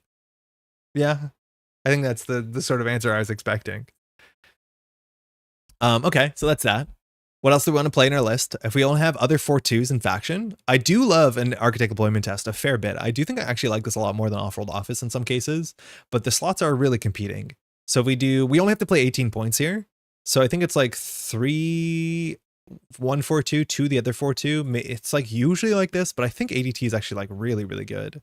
And then if we play 2 copies of Send a Message, or if you want to play Vulnerability Audit, which I honestly don't love, but you can do it, it becomes a bit easier to score out with Seamless Launch. This is what a lot of folks have been doing. I just kind of detest this card fundamentally, but I guess we're going to try it. I think we have to just like hang up our how upset we are at the door when we come in. All right. Other issues. We want to put things in the remote server we want to go. So we're going to talk about the things that we think have to be in the deck, and then we're going to challenge them. So let's just go through the HB cards and see what we want to play with it. You don't love it, but you know it's correct. I could see it being correct, but I also could see like them stealing a 5/3 and getting a free Brawn also to be correct. Right? Like Send a Message just has really good text. And I think that kind of does matter. A fair bit. Okay, so I want to build this deck so nano management, or sorry, humanoid resources fires consistently. If that's the case, I think we want at least 8 to 9 operations that are all playable on most board states. So that means we end up in a weird spot where we probably end up playing things like Greasing the Palm. We probably end up playing things like Petty Cash. I don't know if I love those, but that's the humanoid. So we're going to try and make this good. I think this card is really, really good. Red level clearance is another big one. We can do like the forced humanoid where you clicklessly install it, which I'm not actually convinced is that good, but it is a play for sure. 3 HR, 2 Trank immediately. I think we do 3 Trank. I think Tranquility is just one of the best cards in the game. Spin Doctor, if chat wants me to put 2, I mean, I guess we'll try it. And then from here, I don't know if there's anything else we want to play. I could see us putting Wage Workers on the table and just saying trash it for 4, but probably not a great game plan. It's nice to install these if you want to install things with your humanoid, but it's probably like 45th card. Nothing else here like really speaks to me. We want to be jamming in the server constantly, so I don't want to put a Nico or an auto or something that takes up the server for a while. Are you able to fire Petty Cash off of humanoid? Yeah, you are. And that's because you haven't finished resolving this ability. Because Petty Cash is like very specific in its wording. It says, play only if you have not finished an action. And finished an action means that you've done cost and then finished the whole effect. So you're allowed to play it. It should come up a fair bit in core, but yeah, you are totally allowed to play it. Is there a single RC altar? No, and I think it definitely needs one. Planogram instead of spin? Maybe, I could see it. I do think recursion's kind of good though. But like, I think those are the slots that you could argue that are interchanging. Planogram's like really nice with humanoid. It is just really kind of cool. So I could see it. At what point do we start just playing Sudden Commandment? I can't believe this card sees no play in modern Nebula decks. But like Sudden Commandment into, I guess it's not that good if you're not playing that many 3/2s, but like Sudden Commandment into Petty Cash is kind of cool. Just play Sprint. Well, Sprint doesn't give you cards. It gives you filtering, right? And then on top of it, it's actually really important sometimes just to gain 3 credits. For 1 influence, Predicted Planogram is definitely not Sprint. It's also nice because you have 6 hand size, so like draw 3 on Predicted Planogram is affordable on more board states. But Sprint is just like, you kind of spin the wheels, right? Like you play a card to draw 3 to shuffle 2, so you're just where you started, as much as your hand got better. Sudden Command makes you burn through your operations faster, and you need those to meter to maintain flips side. Oh, I'm assuming that you just Sudden Commandment when you're on 5 points or on 4 points and you score out a 5/3 and win. I think. Your Jenna means Skunk Void? Yeah, 100%. We're just playing PD. All right, let's just go through the ice before we start spending influence on things.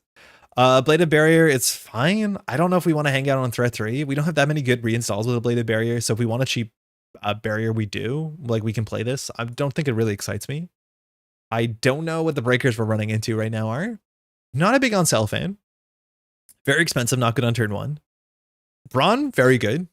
I like Brawn a lot. Clicking through it does matter, but with Tranquility, we can make it a hard call, whether you go through it over and over again.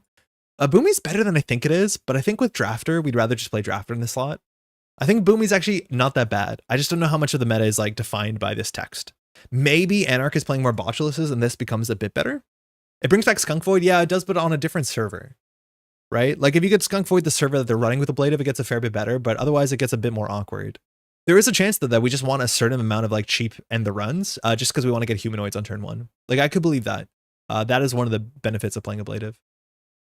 Just don't install an HQ against Crim unless you're desperate. Scatterfields. I don't feel good about this. 0 strength on the run, 4 strength on the run is a huge difference.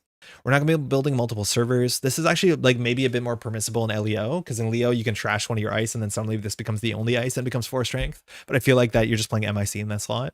Speaking of MIC, it's really good. I don't know whether you want to play all 3 of them because it's pretty expensive, but hopefully we have enough burst economy that we can afford it. This will be a 2 or 3.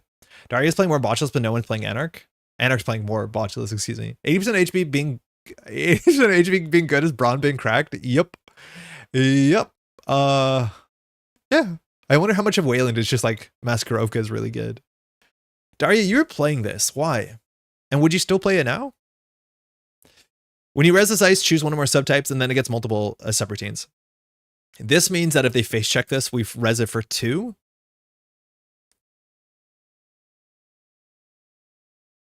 I hate this card. Daria, I think the last time I played this card against you, and you were playing 4-1 on Amakua, and I was my ice I installed on HQ, and I wanted to like just throw it into the garbage. And then throw that garbage into a lake. It was so bad. NICs is nice also. I suggest trying Adrian instead of Anoetic, cheaper and influence and cost. Yeah, but it doesn't do the same thing. Like Anoetic is really, really good at doing its thing. Adrian's like not consistent. I think I would still play my list unchanged. Okay, I'm gonna try one Lycian to see what it looks like and then not draw it. I like Hagen. It's a bit expensive, but I like Hagen. And then Drafter's really, really good. I don't know if we play 3 Drafter. Maybe we do. It's just that good. We're on 11 ice. Crims lose their Kurus? Yeah, if they face check into it. I just don't think they install a breaker and face check. I think against HB, you just face check. Worst case scenario is a Drafter, so you install your Revolver face check. And then like they lose a click and a credit and you res this for 2. Like it doesn't feel great. Honestly, I don't think it feels great. Your mistake was resing it multiple times. I res it once and that's all I needed. I didn't res it 0 times. I res it 0 times. I don't want to res it once into you. Your Abaku is at 1 strength. I'm like, I guess this has no text. Admittedly, you could break the subroutines, but I needed money. Fly Swatter, yeah, we'll get to the neutrals. I think we definitely play Fly Swatter. I like Fly Swatter a lot. I play 2 Fly Swatters almost in every deck I play. I don't know if there's anything else neutral I want to play. Like, if we were going to play Palisade, maybe that's worth something, because Palisade is just kind of fine as a 4-strength barrier on the remote server. Maybe it's terrible. I was going to bet with Thanos. I don't know what else we want to play. Like, Tattoo Bola, I don't actually really like in the PD decks that much, because almost all your barriers are bronze, and if your deck is just Tattoo Bowler's bronze, you have a bronze problem, because the Kurapira gets a 3 counters, and then their bronze are useless. Like, I actually don't like playing Tattoo Bola if all we're playing is Tattoo Bola bronze. Maybe you can get away with one of, but I don't know. Lamplighter's cool, but where do you put it? Like on centrals and just say it matters? I've only been starting to play this card a bit more, and I've actually been liking it more than I thought I would. Maybe it's fine to put it on a central server and say, I paid 2, you paid 3, and if it trashes itself immediately, who cares? And then we have greasing, so maybe it's something. I just don't know how to put this on a remote server. Maybe it's good enough. We have ADT, so Encel is justified. I'm not 100% sure. I don't know how much ice we need for that. I also don't think this is a Regolith deck, which is kind of weird, because I think it's just like Humanoid Go, and then you play more operations, which we'll get to that. We'll try a Lamplighter. Maybe we'll play 2. All right, hedge funds. Yes. Petty caches, I think so. HB stuff, we can play Greasings. Second Hagen, 4, 8, 12, 13. Yeah, we probably want one more ice. We'll see if we can spend influence on it. But we have other slots we need to fill and then see if we have to move things around. I do think playing this many operations is going to suck. I have an uncompetitive love of Jaguarundi. It's a good card, Jenny. It's just like in a certain deck, I think it makes more sense. Like, we don't care about core damage, but you can easily make the deck care about core damage. Like 2 Greasings? Maybe? Why Pcash? So we can play it off humanoid? Like, that's my line, is that this is an easy thing to play off of this, but I don't know if that's actually necessary. Next is cool. You can play Next. Even like Gordon you could play. You could play NPD Gordon off of, oh, I guess it's not really good because you're playing Seamless, but I'm not in love with the greasing. I think it makes the lamplighter slightly better. Oh man, the click tax leads to the MIC turn, right? Of what, the Jaguar? I just think they'll take the core damage if it matters, right? Like, it's always up to them to not take the core damage if they think it matters. I also don't know if we have a slot for Escape Net. I'm hoping we don't. Do you corporate hospitality your humanoids? I think that's way too much card draw. But this card is like better than the amount of play it's seeing. Actually, even active policing is better than the amount of play it's seeing. The issue is like our deck is built in such a way that we don't have a lot of trashables, so like this becomes harder to use. But this card's actually really nice off of a humanoid. It's just you need to fire the humanoid on the turn that they steal or trash, which is not like great. No Skunk Void. I mean, this is the upgrades tab. We're getting there. We're getting there. No rush. All right, we're gonna play Managarm. I want to play 3. I think it's so good, but I think I've been playing too much core that like 3 Managarm is a starting point. It might be 2. But I do think Managarm is just such a good card that if you res it, it just swings in your direction. 100 Escape Net for 20. Duckland, I think we're just trying to win before 20 comes down. Like, that's the way I see it, is we'll just win faster. 48 cards. I think we have to cut some of these, but this is where we're going to end up with a humanoid with no trigger. I don't know. 2 Managarm, 2 Void. That might be reasonable. But I do like having these as soon as possible. We're trying to win fast and play top down.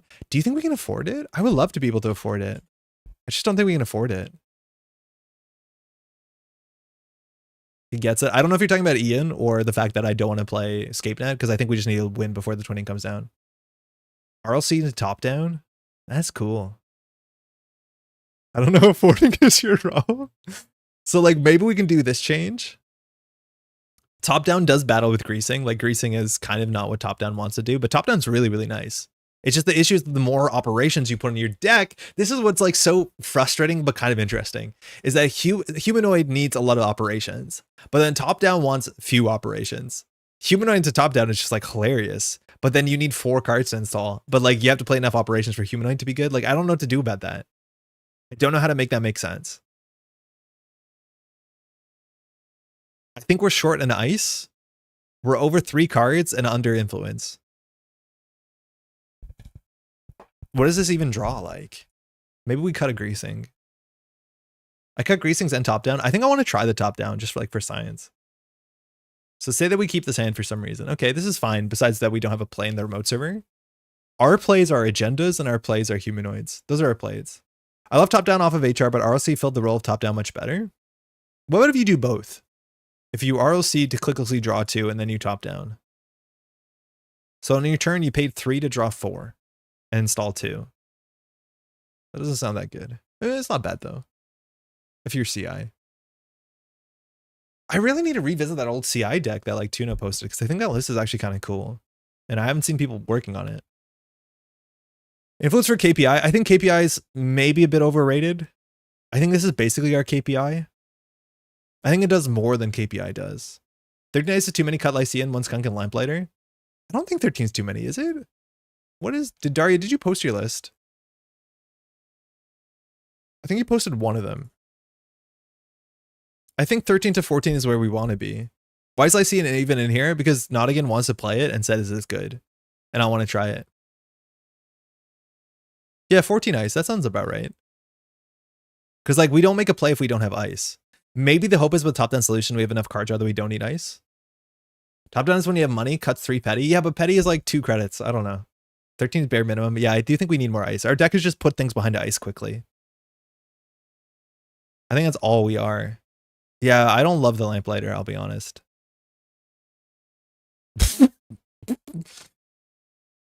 We're looking to install with HR, ice and agenda jam. Yeah, just keep going. But I don't know. I feel like that is... I think we're basically just playing a slot machine here, if that's our game plan. Is like hope that we rip fat hot and then just like fold if it doesn't. Like, I don't think that's a healthy way to play HB. Maybe that's where HB is, but like I guess at least the LEO gets you a thing. Cut a single trank? I would never. I think this card is just absurd. It is so good. I think this is low-key one of the best cards in the damn game. It is just like one of your best draws as soon as turn 1. Put in the remote server, see if it gets pinholed, who cares? It's a slot machine meta though. I wouldn't say that. I can see how you feel that playing HB, and maybe that's the best way, but I think the LEO decks actually play like for a mid to late game. That actually makes sense. As long as you can survive the early game, which I wouldn't call that a slot machine. As much as like, yeah, it gets rough out there, that's for sure. Yeah, I don't like any of these. We just don't have enough ice. Oh, this Lamplighter is really suspect. What ice can we spend influence on? A Tattoo Bola would help. But I don't love playing a lot of Tattoo Bolas. Maybe if we are just trying to rush and not have a late game, that is worth something. Not a lot of good one influence cards. Samasa Moon is okay, but I guess without Banhar, this got a bit worse. Maybe that's okay. Playing a card game, sure hope there's no chance involved. I mean, there's chance and then there's like bad chance, right? Like you want some chance. After our Maskarovka. Whoa, how much influence is Maskarovka? 3. Oh my god, I would play 2 Maskarovkas so quickly. Tree Line? Yeah, maybe Tree Line's just better Maskarovka. Because it's 1 influence Tree Line. But yeah, that's actually really, really good. If we want to rush, that's what we want to rush behind.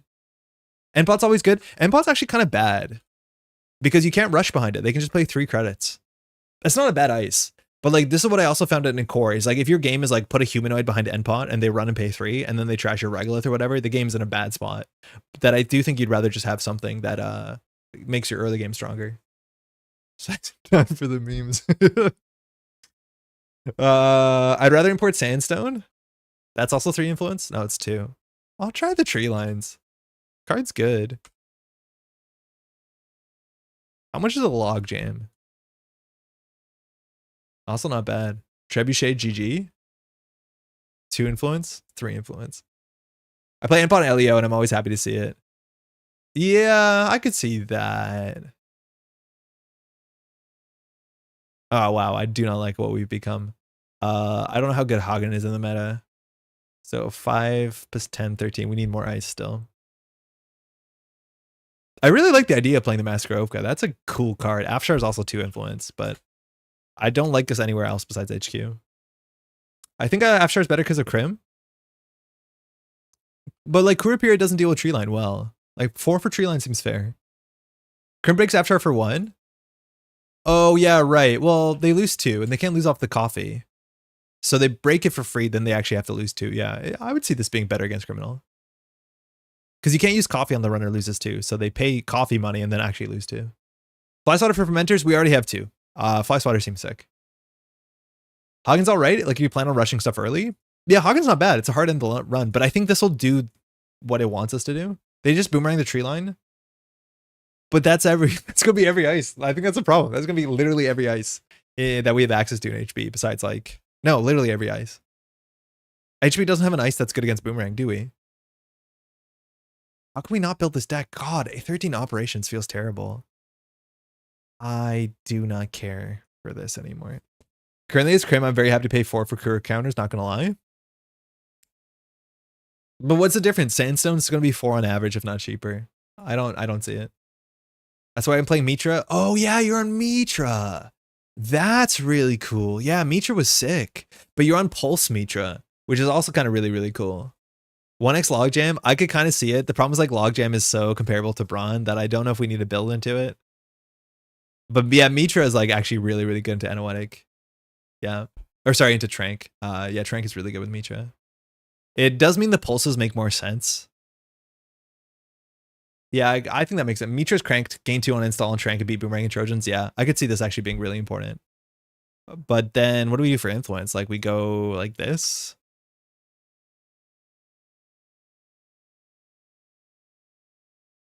Wait, this is almost a legal deck. 8 agendas, 1 Spin Doctor. No filtering. Sandstone Mitra for value. Yeah, I do think we want pulses now. I don't know if I like 3 pulses. Maybe 2 pulses?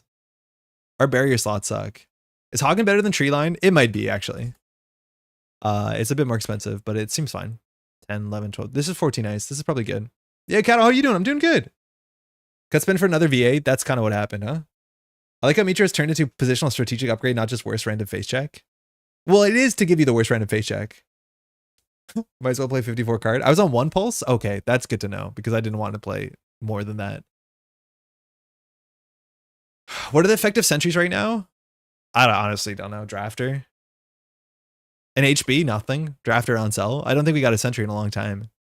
Like, the problem is all the HB sentries are comparing to Drafter, which is not good. So it's like, do you want to play Sirakabin Blade? My guess is probably not. Maybe with Mitra, Sirakabin Blade makes more sense, but like, this is just not ice that I want on the remote server. And our game is all about the remote server. And then like, what else do we have? Drafter. Okay. We have, unfortunately, like Bloop and Tier. So we have stuff that's so big, it doesn't seem relevant. And Bloop is so clumsy, it doesn't seem relevant, let alone the core damage builds into its own category. Boomy? Yeah, we talked about Boomy. Boomy's not bad, and it's a bit better with Mitra, but I think I'd only play Boomy if I found out the meta is like weak to Boomy. The thing about HB2 is like you're really bad in the early game, and this is not a great ice to put on your centrals on turn 1 and turn 2, right? So say they roll an R&D mark and then they run Boomy. They have no programs installed. The core damage is not super important. Are you paying 3? If it was a drafter, you snap res it as long as you have a card in archives. And that's like the big difference, is that Boomy's only good in LEO, where it's really, really good, and it's not good on turn 1. So I'm not like rushing out to play multiple Boomies in the deck. Boomy sucks so bad. Boomy's better than it looks. It just has downsides, which is like a cool design space, but it's not drafter. They just click and take the core. Yeah, worst case, they click in and take the core. Like that's exactly it. It's no Ichi, but it's not bad. It's not awful. Out of Gen Con this weekend. Yo, enjoy Gen Con. Already played 6 board games today and there's 3 more days. Yo, one day I'll make that make sense, but hopefully you have a good time, Kato. Okay, 46 cards. We're going to draw like butt. We have only 13 ice again. I mean, like we cut operations. How do you play humanoid with 11 operations and you can't even play the seamlesses? Like maybe 6 for a blank piece of ice is bad. Try hammer. Yeah, I would say that's a blank piece of ice. Like it's only really good on centrals. We don't care about most of the text. Cut the greasings. I think the greasings are really good for humanoid, but that might be the play. I just don't think we should play 3 humanoid if all we can play is hedge fund or RLC. Like it doesn't make sense to me. Like on average for humanoid to fire, I think you need like 7 or 8 operations, and we have 11, but 3 seamlesses cannot be played, which puts us down to 8 operations, which is like the bare minimum. This is what I don't understand. How do you make this card make sense?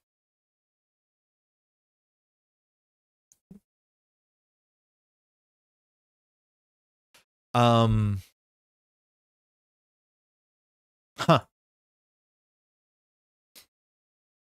Maybe cut 1. I was on 7 operation. That's not consistent. That sounds like it's going to be frustrating.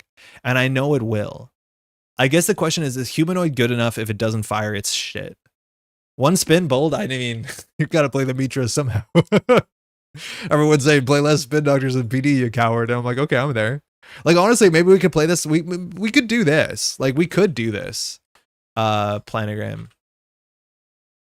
Like, we could try that. Humanoid's such a hard deck building challenge. I know. Droids, how's it going?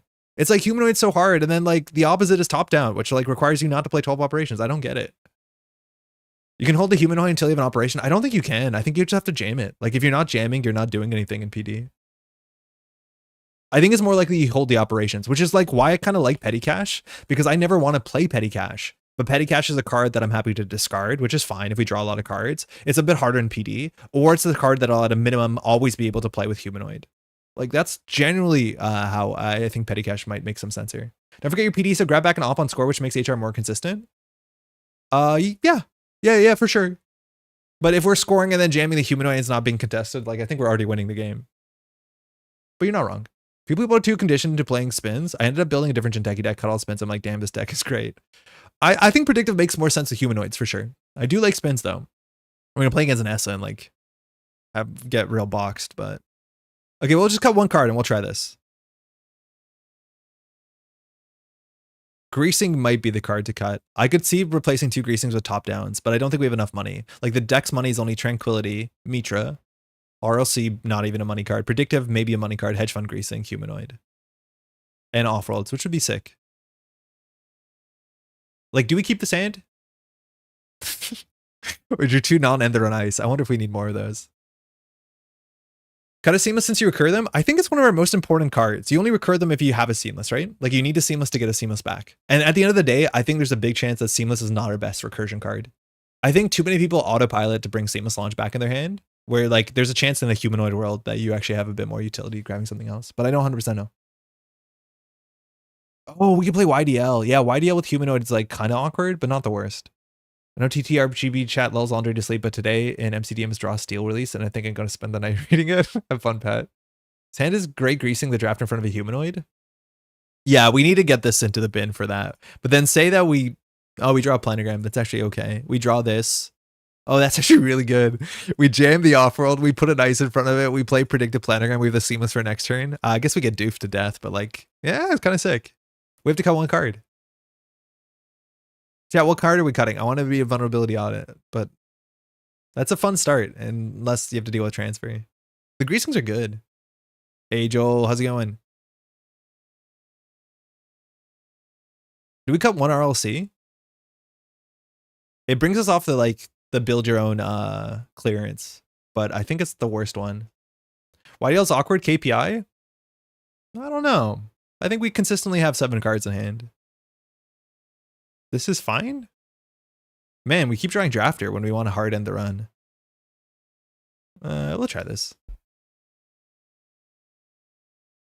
I think it's greasing. Do you think RLC is better than greasing? I like the greasing because it allows us to do something on turn 1, but maybe we'll just do this so that we can try the build your own humanoid thing. Cut Lycian, and you're ever happy to res it? Radish, I'm so excited to try this card because I haven't played it in a year, and I know Dario is playing it and says it's okay. So like this is a card that we'll probably end up cutting if it determines to be as bad as I think it is. But I'm okay to try something. Like I think we only did what we thought was good. We would never find out what is actually good. God, he's so deep. Just so deep. We gotta add the question mark. All right, now we're gonna get our stuff knocked in by a criminal deck. I've been giving purple deck building inspiration. All right, 3 Lycians. We're gonna put a bunch of bloops in here and nothing else. Which button does this? No, that's not it. That's the other one that says, can I film for content? Where is the button that does that? Oh, it's been so long since we've streamed. What was it, earlier tonight? Played PDE locals yesterday, was super good. No, what'd you build? Just finished recording a multi-night effort video. Feels good to get the camera running again. Yo, what are you working on? That's sick. Mention wanting to skim over the results of the prediction contest. Oh yeah, Toron, I totally forgot about that. It's been a bit. I would really like to look into that. Oh, this hand's good. I never respected drafter, and then I face checked once to install an 8R return hedge fund. I mean, that's pretty good. All right. If this was a greasing with this RLC, we'd be a bit happier. We'd actually be a lot happier. Thanks, you too. Do you think Toron is playing transfer Hosh? Oof. I mean, it's not bad. We're just like, okay, hold on. If we want to slot machine this whole thing, we can do hedge fund, MIC. Sorry, we can do hedge fund, RLC to gain a click. Offworld, MIC, advance offworld. It's like really, really goofy. It's really aggressive. We never don't start with this. But if we do MIC, RLC, offworld, advance. If we face check it, we're down to 1 credit, I think. Because this puts us down to 8. This puts us down to 7. Yeah, that's pretty bad. It's so good. I mean, I'll try it. I don't believe it. So just gain a click and install a non-agenda. And then we'll do server 1 advance. If this gets face checked, we're cooked. Gotta take advantage of PD6 hand size. Should have clicked for 3. Yeah, no, RLC to draw cards. I don't know what you're talking about. I actually do like RLC to draw cards. It's better than I think it is. A seamless would have been good. How does Toron beat this? I think Toron beats us by running last click. There's no way we score behind a Brawn. If he installs a Botchathon and runs a last click, well, you have to trade the MIC for the offworld. Yeah, I hate this. We can RLC again for a credit. Yeah, if we need to, but that's still not enough. Because if we res this, we go down to 1. If we RLC for a credit, we're on 2. We need a top deck seamless if this gets resed. Yeah, I don't like this play at all. Toron should just run this. There's no reason not to. Yeah, I really don't like this line. Worst case is raindrops. No way you let us have this. Holy shit. We got away with it? Why didn't he face check it? Like, there's nothing that hurts him.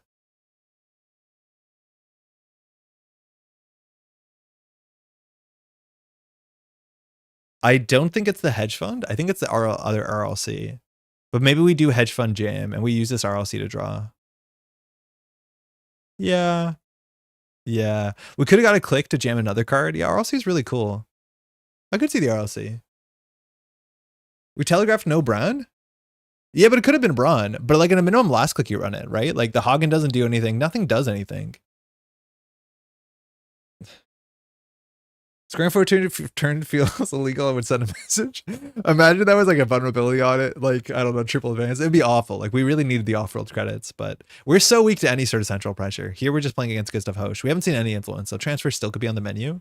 This is kind of our respect against transfer. All right, we'll start with card draw. We need to rush out the breakers. White's, what's it called? The fly swatter would be really good. That's good. Do we need money or installs? We're gonna play one hedge fund next turn. So I think we install the humanoid here off the click. I guess we should get a click because if we install this, he knows it's not an agenda. So we can install this, install a nice hedge fund, and just leave R&D open. There's a lot of agendas in R&D, but if this fires, we're in a good spot. I could see us not doing the hedge fund here and just doing pulse on Arca R&D. Fly swatter in their mode. Stacking 2 code gates is a bit sus. Yeah, they were good draws. My favorite part of PD is just not being able to protect an agenda behind a single ice, then runner doesn't run it. I'm like, shit. That's really bad. All right, so we don't have a turn. We don't have a turn here. Do we purge, y'all? I don't think we can afford to. Okay, hold on. Maybe we purge. I think there's a chance we purge here. We don't have anything to do at speed. Our whole game plan being on the Rashida is like pretty bad. We just find an agenda and push it.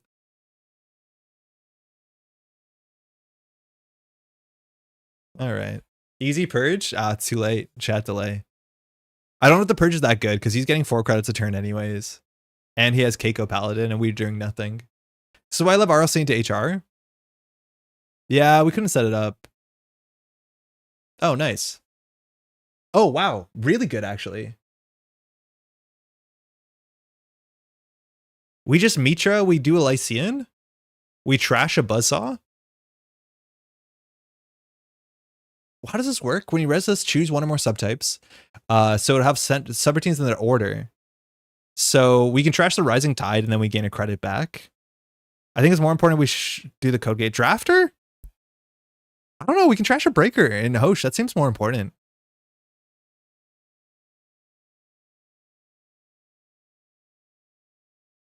Like, I hear you. The drafter gets back a humanoid. Maybe that's actually better. I could see either ways. So I think it's actually a really good fork. Is either we go for the Buzzsaw trash. I think we trash the Buzzsaw. Drafter for humanoid's also not bad. Like, we get the humanoid on the table. That's really good. And then we can add a RLC to hand. That's also kind of nice. But I think if we trash the breakers, we have more game. It gets HR back, but then they run the remote again. Yeah, that's what I mean. Like, I think we need the remote. Like, I think we just have to trash the Buzzsaw. Because the remote server is really hard to charge with Lycian.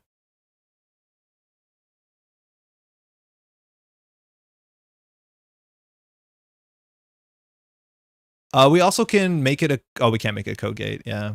It's last click. Yeah, well, we put it on the table, but then it still has all the breakers. So it's just a sentry. I do think drafter would have been fine here. But knocking out one of 2 Buzzsaws is probably pretty good. Lycian might be right. If we had something to jam, it would be definitely right. Here it's like maybe right. Guess. No! I mean, it's nice that we have all the code gates in the world, but like, that's not what I want. I think we gain the click because I'd rather play the hedge fund than gain 2 here. Okay, next turn. Man, what a hand. Drafter could have got the Mitra back. Yeah. How's it going, by the way, Raheed? It might have been a line. I do think knocking out a breaker then Hosh is like worth something for sure. But yeah, it's definitely a line. Man, I want to play 3 Mitras. The card's so mean. You know what I think about Mitra. So this is Lycean MIC. So for this, you need all your breakers unless you botchless it. So we want to put a fly swatter on top of it, I think. But like we're next turn predictive planogram. I just wish we did something on the table, like install a card. This is the issue. Outside of agendas, all we install is the humanoids. I just want to install cards. No, that's not true. We have upgrades. Hedge fly swatter HQ. I have no interest in icing HQ. Boomerang hit the table, but I just don't have any reason to ice HQ. Like it's not gonna have an impact on the game, I don't think. Because if we draw an agenda, it goes in a remote server. Oh shit, okay. So if we res this pulse, it doesn't do anything. So we're gonna lock 2 out of the deck. That's terrible because all our agendas in the deck. Okay, that's fine. All right. Come on. Come on now.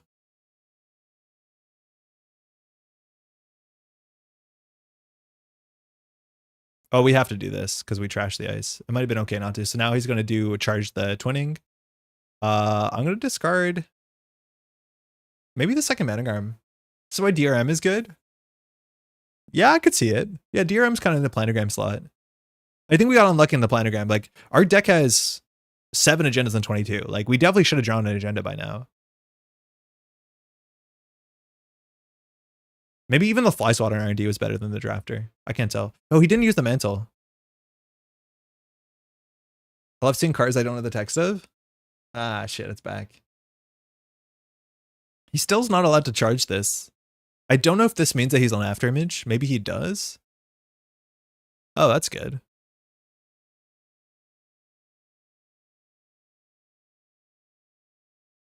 Okay, so I think we install a humanoid.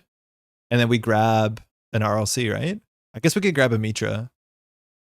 I toss the second swatter. I thought he might not have another buzzsaw, so like stacking fly swatters is pretty good, but now the second buzzsaw is down. I think this deck is going to be ashening considering how hard he's hitting price, but he should anyways. So this is a card to add to HQ. It's either the Mitra or the RLC. I think it's probably the Mitra, but eventually his breaker suite. The Mitra's not going to matter, so I'll go for the RLC. Do we have to Managarm R&D? Nah.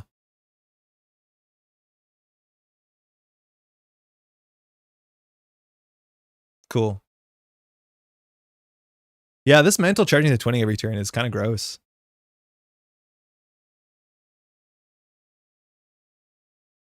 Go. Ah. Okay, so we install 2 cards. We can install up to 4 cards this turn. Even I think we can install 5 cards this turn. The problem is he's going to see 3 on R&D every single turn. The drafter stack might get somewhere, but like he can just tank through the drafters. This remote server he's also able to break sooner than later. I think we have to push this. What else are we putting in here? We definitely want an Anoetic. These we actually do pay the install costs. So I think we actually dump our hand. Again, we have no spin doctor, so any agenda we draw just goes somewhere. So we'll put this on R&D.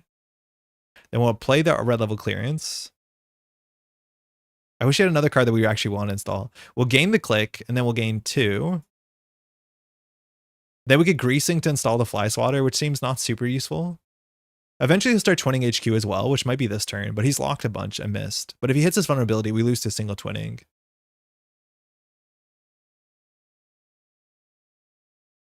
I think we just hedge fund. We're going to need way more money. Can't get in the remote with that boomerang or killer. A botchless boomerang killer. And at this point with 20 cards left in the stack, he likely has it. The question is whether he can do all that and Managarm and MIC. And I don't think so, but next turn he'll be able to.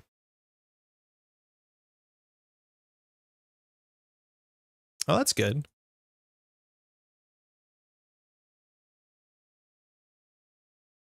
So he's still seeing 3 cards every turn. Like, how do we beat that? Double Seamless Jam VA win? I think we might lose sooner unless we get lucky. So a card to add to HQ. Oops, drafter. I think it's just the RLC because it's the most like interesting. And then we could do a Mitra flip for another drafter. Wait, I think we actually do a Mitra and we install it in R&D and then we flip the Mitra to fire a drafter. Wait, we don't have a third drafter. Install the Gam. Yeah, we probably go for the Garmir. How's it going, by the way, Croy? It's like not perfect, but it cost him like, 8 credits, which is something. But it's really funny that we could go for the Mitra and then if he continues, we Mitra the drafter, return it to hand, but we have no ice that we want to replace it with. Yeah, it's going to be Mana Garm on R&D for sure. Choose a card to add to HQ. So that will be the RLC. Oh, 1x killer. I think it is after image. Maybe not actually. But he has some of this drafter fire too. Yeah, RLCs are going hard here.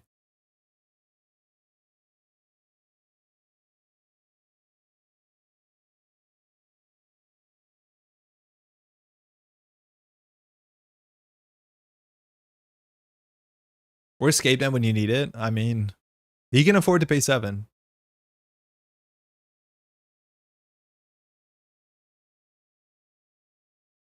So here we just want to play every single RLC we have because we might as well. We could lose to this, I guess. Knowing where the vulnerability audit makes it a lot harder too. There's only one more in the deck.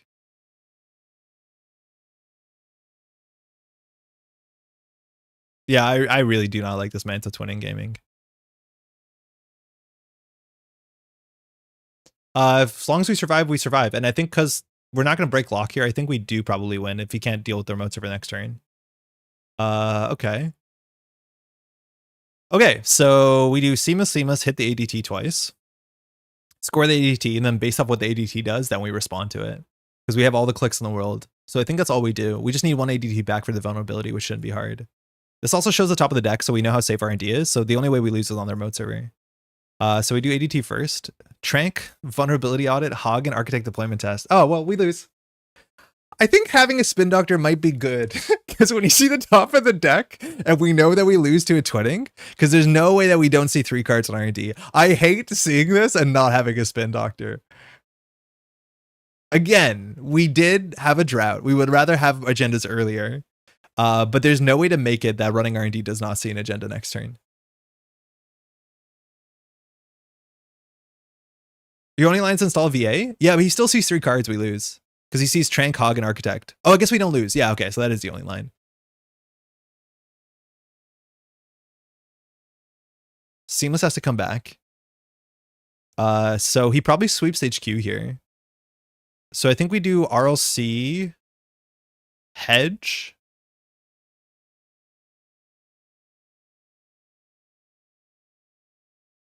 Hedge puts us on 14. This server's broken. This one's expensive. This is 4 credits. This is a problem though. And then the Mana Garm. He's only on 6 credits. Yeah. I think we should do Hedge Fund. That's on 14. If we have to res the Lycian, doesn't know what this is. Yeah, 20 only sees 2. Yeah, I forgot he's not on game point. He needs to find the vulnerability. So he wins by running HQ this turn. So I think we'll just pad HQ slightly. It might be right to play the next RLC, but then padding, like we lose padding here. It's either we go, the longer we stall here, the more likely he thinks we have it, but he's going to see 3 on HQ. So I think we just make it a 50-50. I think we should have done that way faster because the longer we think about it, he knows we have 2 RLCs. He probably knows there's an agenda in hand here. So he should just twinning HQ or twinning R&D. I guess if we pause on R&D, he might think that running R&D is interesting. We need an Anoetic by now. I think resing Hagen and drawing the vulnerability auto is better. How do you draw it?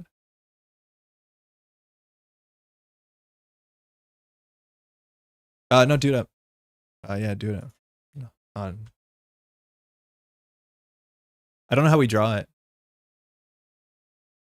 2 RLCs?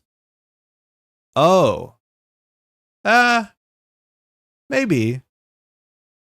I don't think it changes anything because I don't know where we put the Hog in. If we put the Hog on the remote server?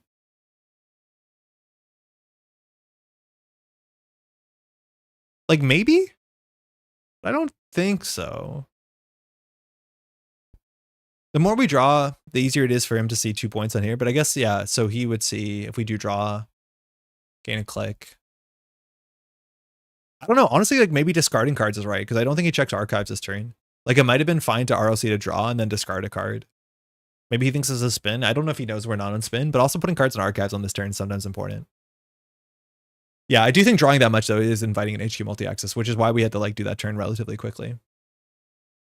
He's drawing. Wonder if he's looking for his killer or a way to beat the Lyceum. The RLC also is nice. Respect. Not only invites HQ multi-X's, removes R&D knowledge, at least it's, yeah, it's relatively safe. So he did check archives. Respect.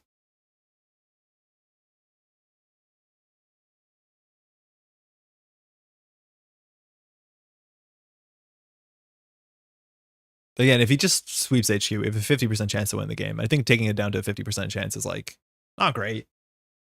It would be a fair bit worse if we only have 5 cards in hand. But that's why like pausing on R&D is a bit more interesting, because now he's decided whether he has to run it and can beat tanking the drafters. How was the laundry list of major life events? It's been pretty busy. Thantech, how's it going? Good day. It's been good though. I do the streams now, like I have to end at like 11:30 on the dot, because otherwise I don't get enough sleep. That's I think the bigger issue. Fuck. Just, damn. GG. Yeah, that twinning sucked. That was really hard to deal with. I don't know if I feel like we can keep up with that unless we draw really well. I don't think we drew well, but we were flying. Our early turn, I think Toron could have challenged. Thanks, you too. That mental twinning does suck. That is really hard to play against. Yeah, it was a 50-50. It was how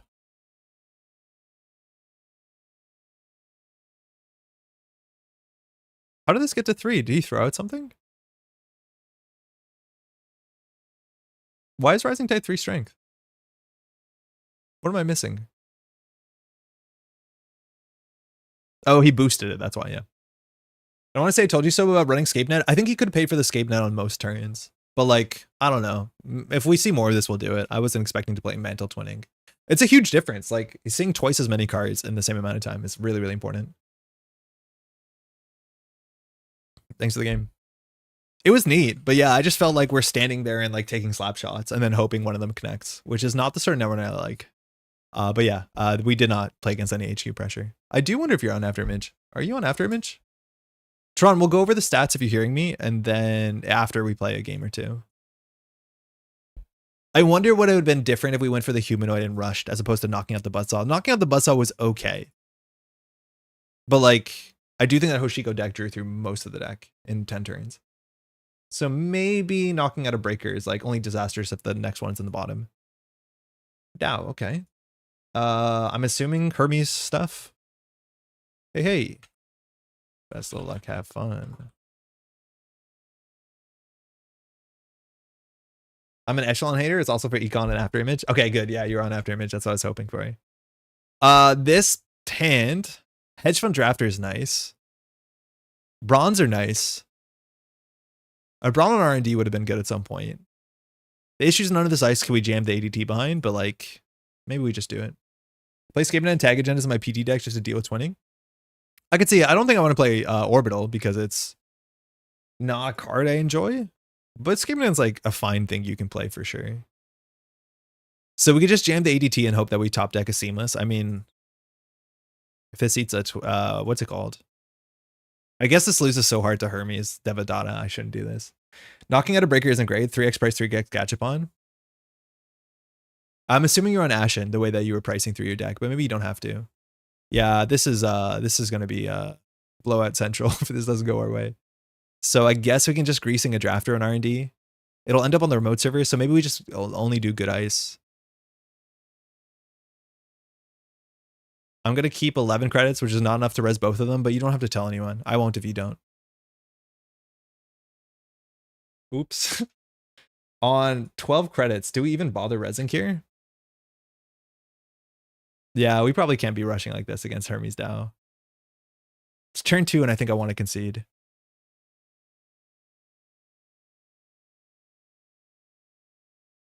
So what is a breaker for this? If it's Unity, it's really bad. It might just be Euler. I think Euler makes sense. Euler's not bad, but if it's Unity, it's like 5 to install,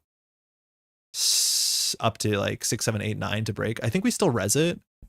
It means there's one less thing to bounce what's it called? To bounce, but maybe this ends up on R&D. If you res, they go to 1 credit. I think less than that, but I don't think it matters that much. They could just let this fire and grab a breaker, but I think getting the agenda, getting the Hermes bounce, getting the Dow seems more important. You need to mull harder for good turn 1 jams. Yeah, without the seamlessness, this might be a bit sus. But like, Meteor, the deck has like 3, all it has is 3 humanoids and agendas. Like, I don't know what the jam we're looking for is. Like, it honestly doesn't have a big jam. It's an agenda is your jam. Besides vulnerability audit, agenda is our jam. Oh, by the way, Luminal hasn't shown up yet. So, the faction is fixed. Unity would be the best case for us. Yeah, I think this is still pretty good. Okay, they go down to 1, but they get all their stuff, and we don't get this, and the Brawn gets returned. They might not do the swap, though. They don't do the swap. That's good for us. Okay. Trank and Mitra? Yeah, that's good. Issues anytime we jam in here would just get returned. So I think we just do draw for an operation humanoid. That's good. If they run R&D, we just pre-res this. Hey, Heliopolix, how's it going? Mitra's a good jam. On turn 1 into an SMC, not really. But abstractly, yeah. I could see it. We haven't seen enough Tranks. Tranks is a really good jam, you're right. All right, let's do stuff. Okay, so at least we get the full text. The problem is everything else going on. We can res the humanoid. I think we're cooking. I think we are, but at this point, I kind of want an agenda. How have we drawn through 15 cards and seen one agenda? Why does this keep happening?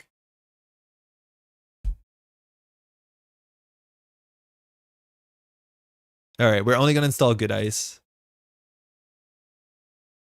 So we can predictive, or we can just predictive to gain 3. I think we do predictive card draw for card draw. So I think we just RLC. We can RLC for card draw and a click. Because I want to install an agenda so bad.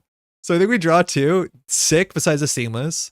Then we'll get a click. Then we'll install this in their mode server. There's no downsides to this play pattern. This is what we have to do. There is no tomorrow. There's only today. ADT is good against this matchup.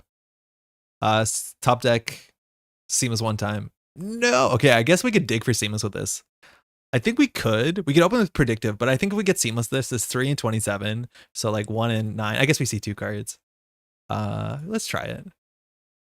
That's bad. I forget that we actually can't draw super aggressively because we can't shuffle agendas back.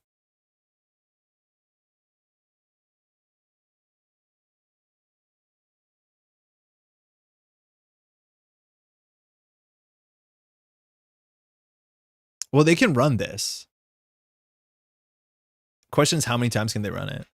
So either we do draft or advance, or we do predictive for 3 advance, discard a card. I'd rather have an ice here. The issue is like we're really weak to Hermes. So maybe we RLC again. I hate this. Oh, man. We so need seamless. We will find the seamless. I don't know. Maybe we could have gone deeper there. The odds only get better. Gambler's fallacy, all that. But the Anoetic here is at least pretty nice. The issue is if they go R&D, because I don't think we can actually cash in that Brawn. Oh, wow. Okay. Huh. We have a hand size problem. So we have to do all our stuff first. So we'll ADT, look at the top 5. Anoetic Void, Seamless Launch, Lycian, Managarm, Fly Swatter. I mean, how bad does it get? That's pretty bad. It's not the worst, but it's pretty bad. And then R&D is going to be wide open. At least we know it's safe into Hermes. I guess we put a Managarm in their mode server. Maybe they get a Conduit. I don't know. Gracing? We're going to have 9 cards in hand.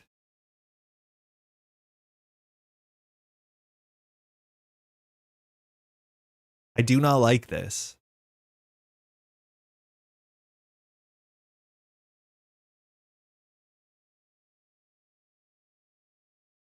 Sad life with 2 Browns in hand. Yeah, I know. Yeah, it's Conduit. Okay. That's a problem. We have a Fly Swatter coming up, though, so I don't think it's a huge problem. I miss a second spin. We have no spins.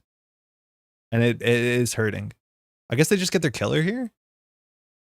We can res the Anoetic eventually. We don't have to show up, but we know the next cards. We know the next 4 cards. I don't know what they're getting here. A second conduit? That doesn't really do anything, does it? No, yeah, so just getting their killer. That's fine. So it's turn 6, and we're not in a good spot anymore. I do not like this. I think if you just play this way, you're going to be totally in coin flip territory, and it's going to feel frustrating. Whether you think this is the only way to play HB, power to you. I don't think that's the case.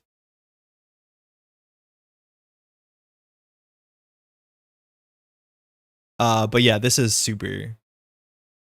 Where is the card that we want? Lycian. Oh, it's far down. Like, we're not allowed to purge here. I think we've lost. Because we can't stop R&D. They only have 7 credits. So, like, we get greasing into the remote server. MIC on R&D, planogram. I think bronze probably more taxing. Bronze 8. Yeah, bronze more taxing.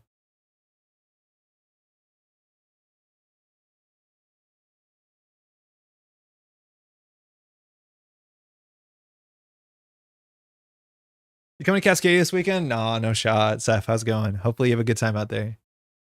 Got so much going on this month. It's really hard to do anything else besides just hold on for the ride. It's Toronto megacities, mind you. I'd be there sooner then. But unfortunately, yeah, it's just not on the cards. So this sees how many cards? It sees 1 unknown card. If we res this, we go down to 3. See, we may as well res it. Because no matter what, they're going to see the extra card. We have barely enough for the brawn. Yeah, we're good, though.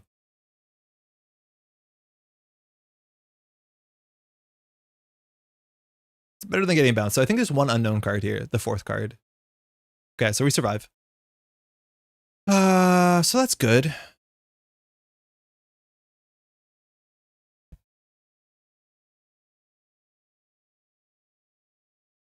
Score off-world we're on 7. Add a card from Archives to HQ. Question is what? I think it's likely to be the RLC, just so we can jam purge if we need to. We do need a seamless to win. I think we have bigger problems. Now the issue is there's no ice on R&D. Oh, I forget about that. Well, you can't do anything against that. It's just kind of how Hermes DAO works. So that's fun. Kingdom from a virus. Oh, sell your conduit. Oh, come on. Res Anoetic before we score. There's no shot that they don't bounce the ice.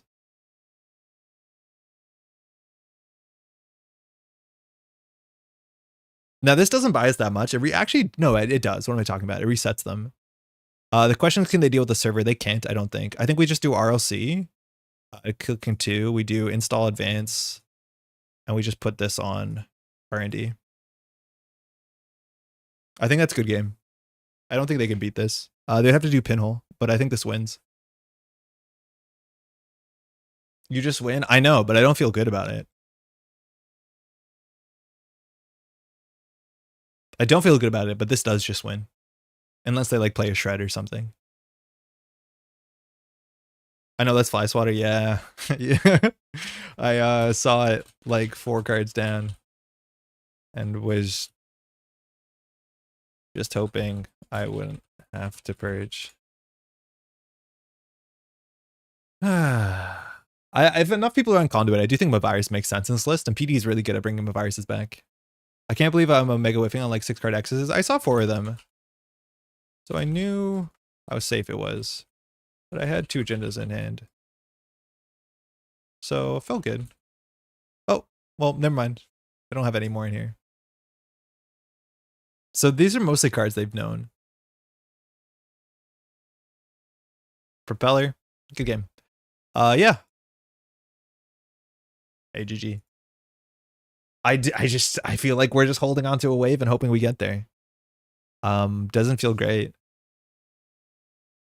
We haven't seen a single Luminal. If we had a Luminal, oh god, it would have been good. Now, that being said, all these agendas had really good text. I don't know if I would trade any of them individually for Luminal. Maybe the off-world, we could get enough value from Luminal. But Tranquility didn't show up. But yeah, we're just like hoping that we rush out fast enough. One more time, I guess. We are scoring. Like, nobody can say we're not scoring. Very solid deck. How's it going last order? I don't know about it. It feels like it is on the edge of falling apart at all points. We have built a not super like robust wagon, and we dragged it to the top of a tall enough hill, and then we're just hoping that the wheels stay on before we hit the bottom. One luminal for rolling people like old beauty. That's all I want. I just want to score one luminal to feel like I felt when I was young again. Score the offer, let 0 credits is way better than luminal there. Oh, yeah, that's true. Looks like to draw well and score early. It's a lot of corp decks though. I don't know. I think a lot of corp decks actually have interesting lines that put things on the table that your opponent has to interact with. Ooh, Padma. That's fun. Do you think we do it? I think we're gonna do it turn 1. I don't care what Padma does to R&D. Padma can have R&D open. It is a honeypot. We left R&D wide open so we can score behind this fly swatter. Oh, it's so good. Imagine we played a Tucana. Yeah, that'd be cool.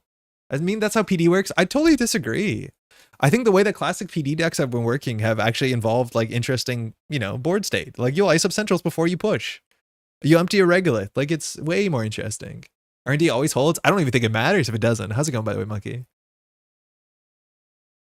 I think we just do greasing, right?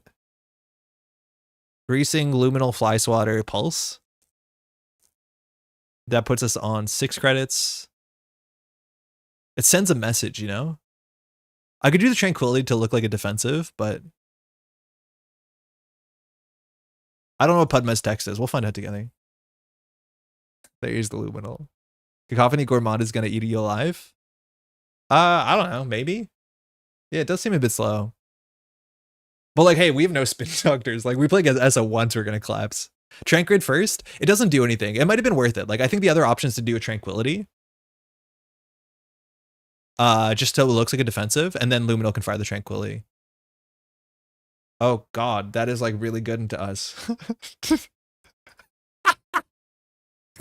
We're gonna lose our luminal if they hyperbreak the remote. Are you kidding me?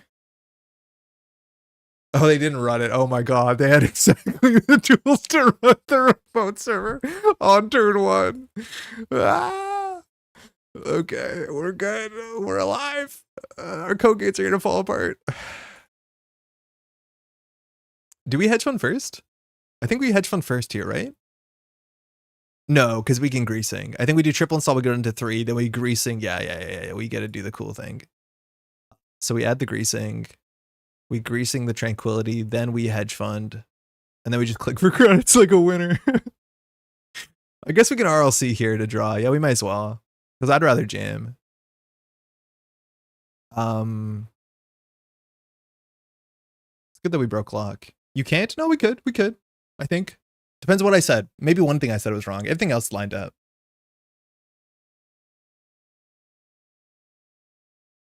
I mean, it's not safer in the remote server, let's be honest, but they don't know that. They never run it. Like, it's so obvious when you push 2 ice, there are 2 different types, right? Like, it's your ablative barrier fly swatter.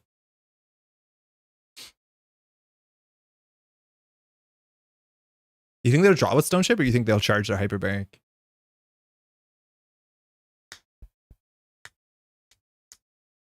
We just need a barrier. This deck actually, because it's on hyperbaric, might be on. Yeah, this is why I want to leave R&D open. It keeps Padma busy, he says, losing a vulnerability audit on turn 2. But you know what I mean? Like, this is the honeypot. The game's not here. The game's here. Stop it. Trank for card draw might be correct.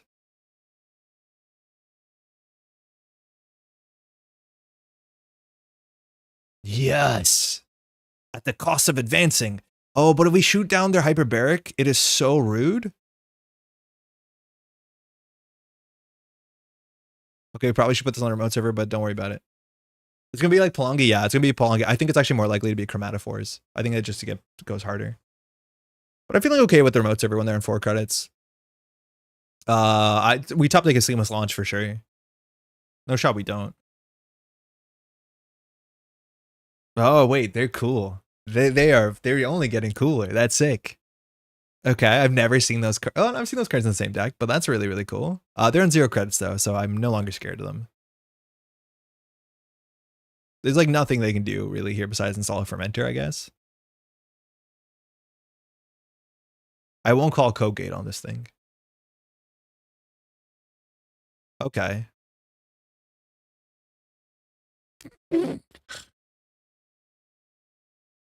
Be cool. They want to run. They want to install hardware. What are they installing with Masterwork? Or overclock our remote server. I think it's okay for us because we have Pulse into Managarm. It's not bad. Don't worry about the ice. Trank it and fire this turn. But now we do score off-world jam ADT. It sucks that we jam before too. Ah.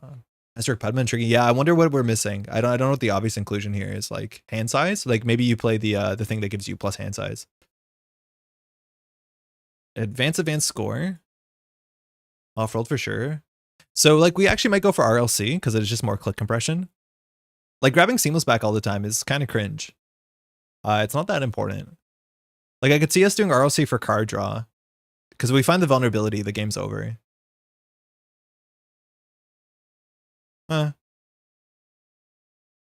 Whatever. If we score this, we score this.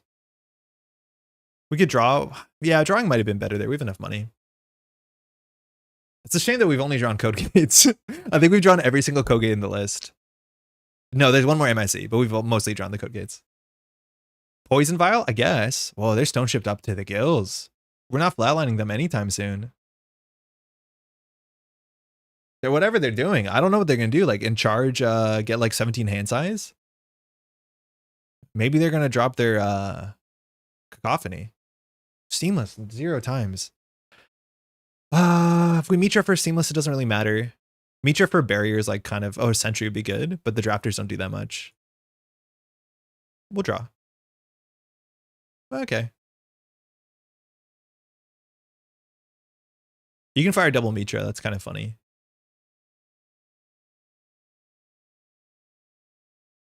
Yeah, look at the hyper. The thing is, like, there's not that many code gates in the format that are above 4 strength that see consistent play. Like, I honestly would struggle to think of more than 2.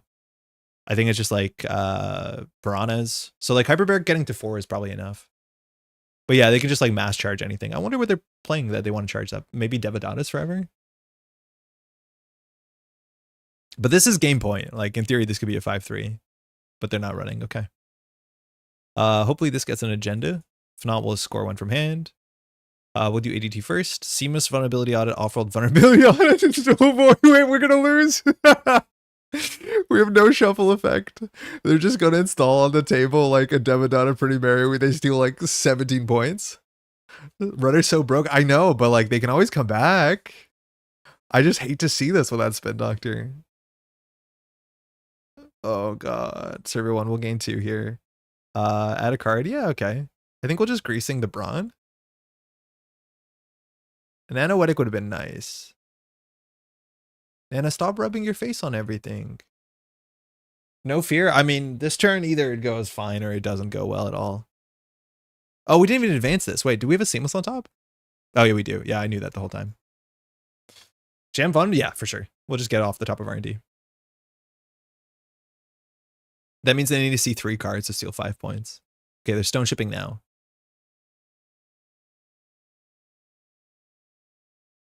Okay.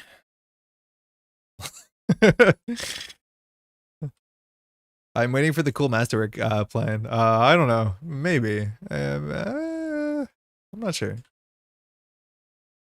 It's just very intimidating here to see all these upgrades. That's like Anoetic Managarm is already really hard to deal with. The cataloger the seamless away? Oh yeah, you're right. That could happen. I think we're okay. This Lycian they need to deal with. See, if they ran, they can install these simulchips clicklessly. That's the thing, like Masterwork, it's been triggering some of the ability text. Okay. So now it's a turn that we have to not mess up. We have a Managarm, so that's already important. This Braum drops us down to 5. We have a Mitra. I love the Lycian into the Mitra. We always can like fire the drafter to trash the agenda if we need to. But then in the archives, it's staying there.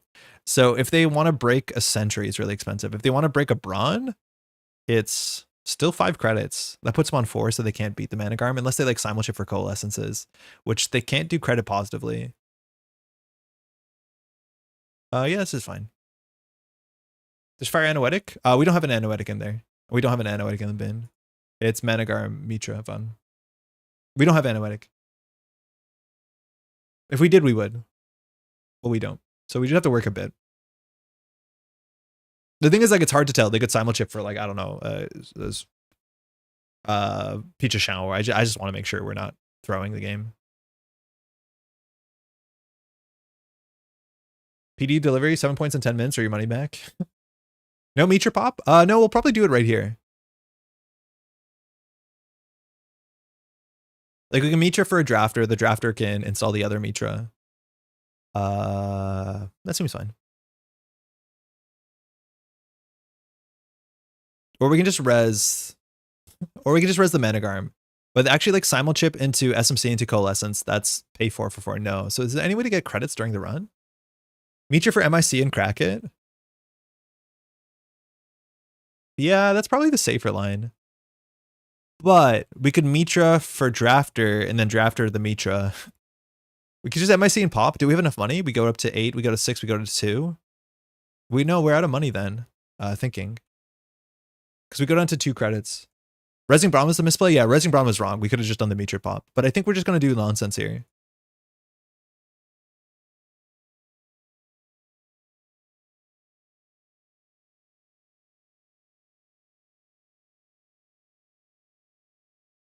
It's still GG, yeah, but we could have thrown the MIC immediately, that's for sure.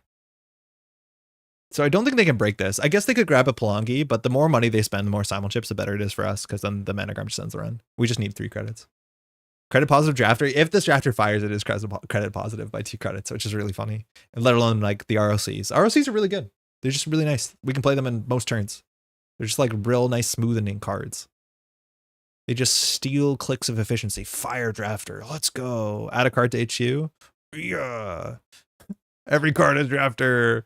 Gain 2. We could even draw the seamless, but. So now we go to 10. Oh, no, wait. Now we can do Mitra for MIC.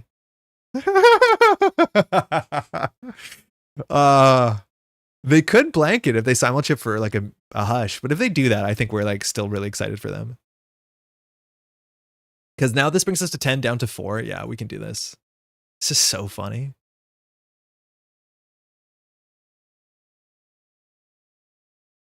I remember when ice was tempo negative. I don't. Somewhere in the middle here. You can res and pop MIC before the hush window. Oh, that's true. Yeah, yeah, we could. Because we were holding priority. It's strictly correct. Yeah, we res this and then we'll hold priority that we pop it. If they break it, I think we'll be fine. We'll just res the Managarm. But yeah, in theory, we have priority because when we're firing Mitra, we can fire MIC without giving priority back. That's a really good point. But hey, they need to use their hyperbaric. So this feels better, right?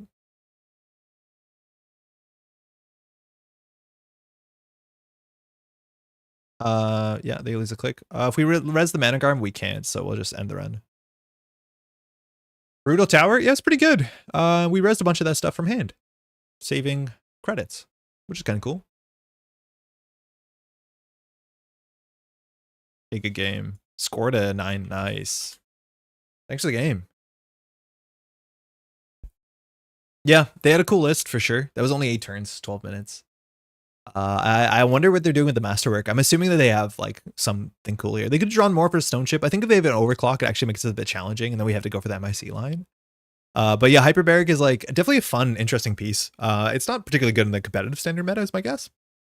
But yeah, very fun card to charge. They missed Stone Chip charging Hyperbaric. Did it matter? Did they actually boost for 2? I don't think they boosted. Oh, they did. Yeah. So they could have Stone Chip charged it. Yeah. That's not super important. But yeah, they could have charged this to 5 if they wanted to. Masterwork didn't fire its like install. I thought they'd also be playing Boomerangs, which is like kind of a fun thing to do. So maybe they play Mantle and then Mantle Masterwork is a really, really cool engine. I'm assuming that's what their deck does, is they play Mantle and then they have Mantle Masterwork, which I do think works. That's kind of fun, right? Common Purple W. I mean, hey, we scored what's it called? And it was sick. The Luminal was awesome. Oh, hey, little friend. Little cat's here. Okay, real quick, let me check if I have these results. I'm just going to check Discord. I'm behind on a whole bunch of Discord messages. If you've sent a message to me on Discord, I need to respond recently. I've been obviously in a bit of a bind. Let's see if we can find Toron's thing. Toron sent this like 2 weeks ago. Here we go. Maybe it costs 8 credit subs to break an ice the first time. I wish it was better. Well, it's never going to be good on turn 1. Like that, the idea is that you pay up front. We've had cards like that for a long time. It's here. Thank you, Toron. So like the question is basically how quickly can you overclock it? But if it was good early and good late, like, isn't that a bit silly? Okay, so let's see how this is. These are scores. Raw Q1, Toron, can you explain this? Is good score bad or bad score bad? Ooh, I think low score is good. So this is how the differences are, right?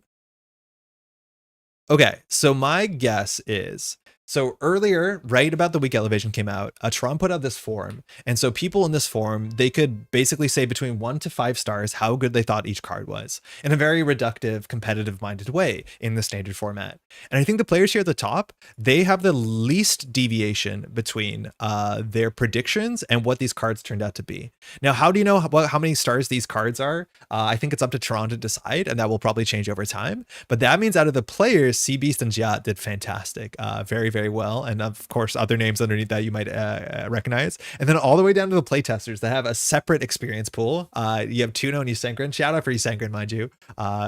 Do a tier list. That's a really good place to stand. And the playtesters on average did better. It looks like maybe average is not right, but they did pretty good in terms of like how many there was versus how many how close the results are. I guess maybe. Apparently I was not cooking. Meteor, how'd you do? Are you even on this list? Oh, that's not bad. 111, that's not awful. But yeah, that's like the average playtester score. No, yeah, maybe give or take. So let's see the differences here, because this is fascinating. At some point, me and Jeff are definitely going to go back and do our revisit of the tier list. I think it's probably going to be after Continentals, maybe, but we'll see. Can I enhance? Yes. So let's look at some of these numbers to see how far off.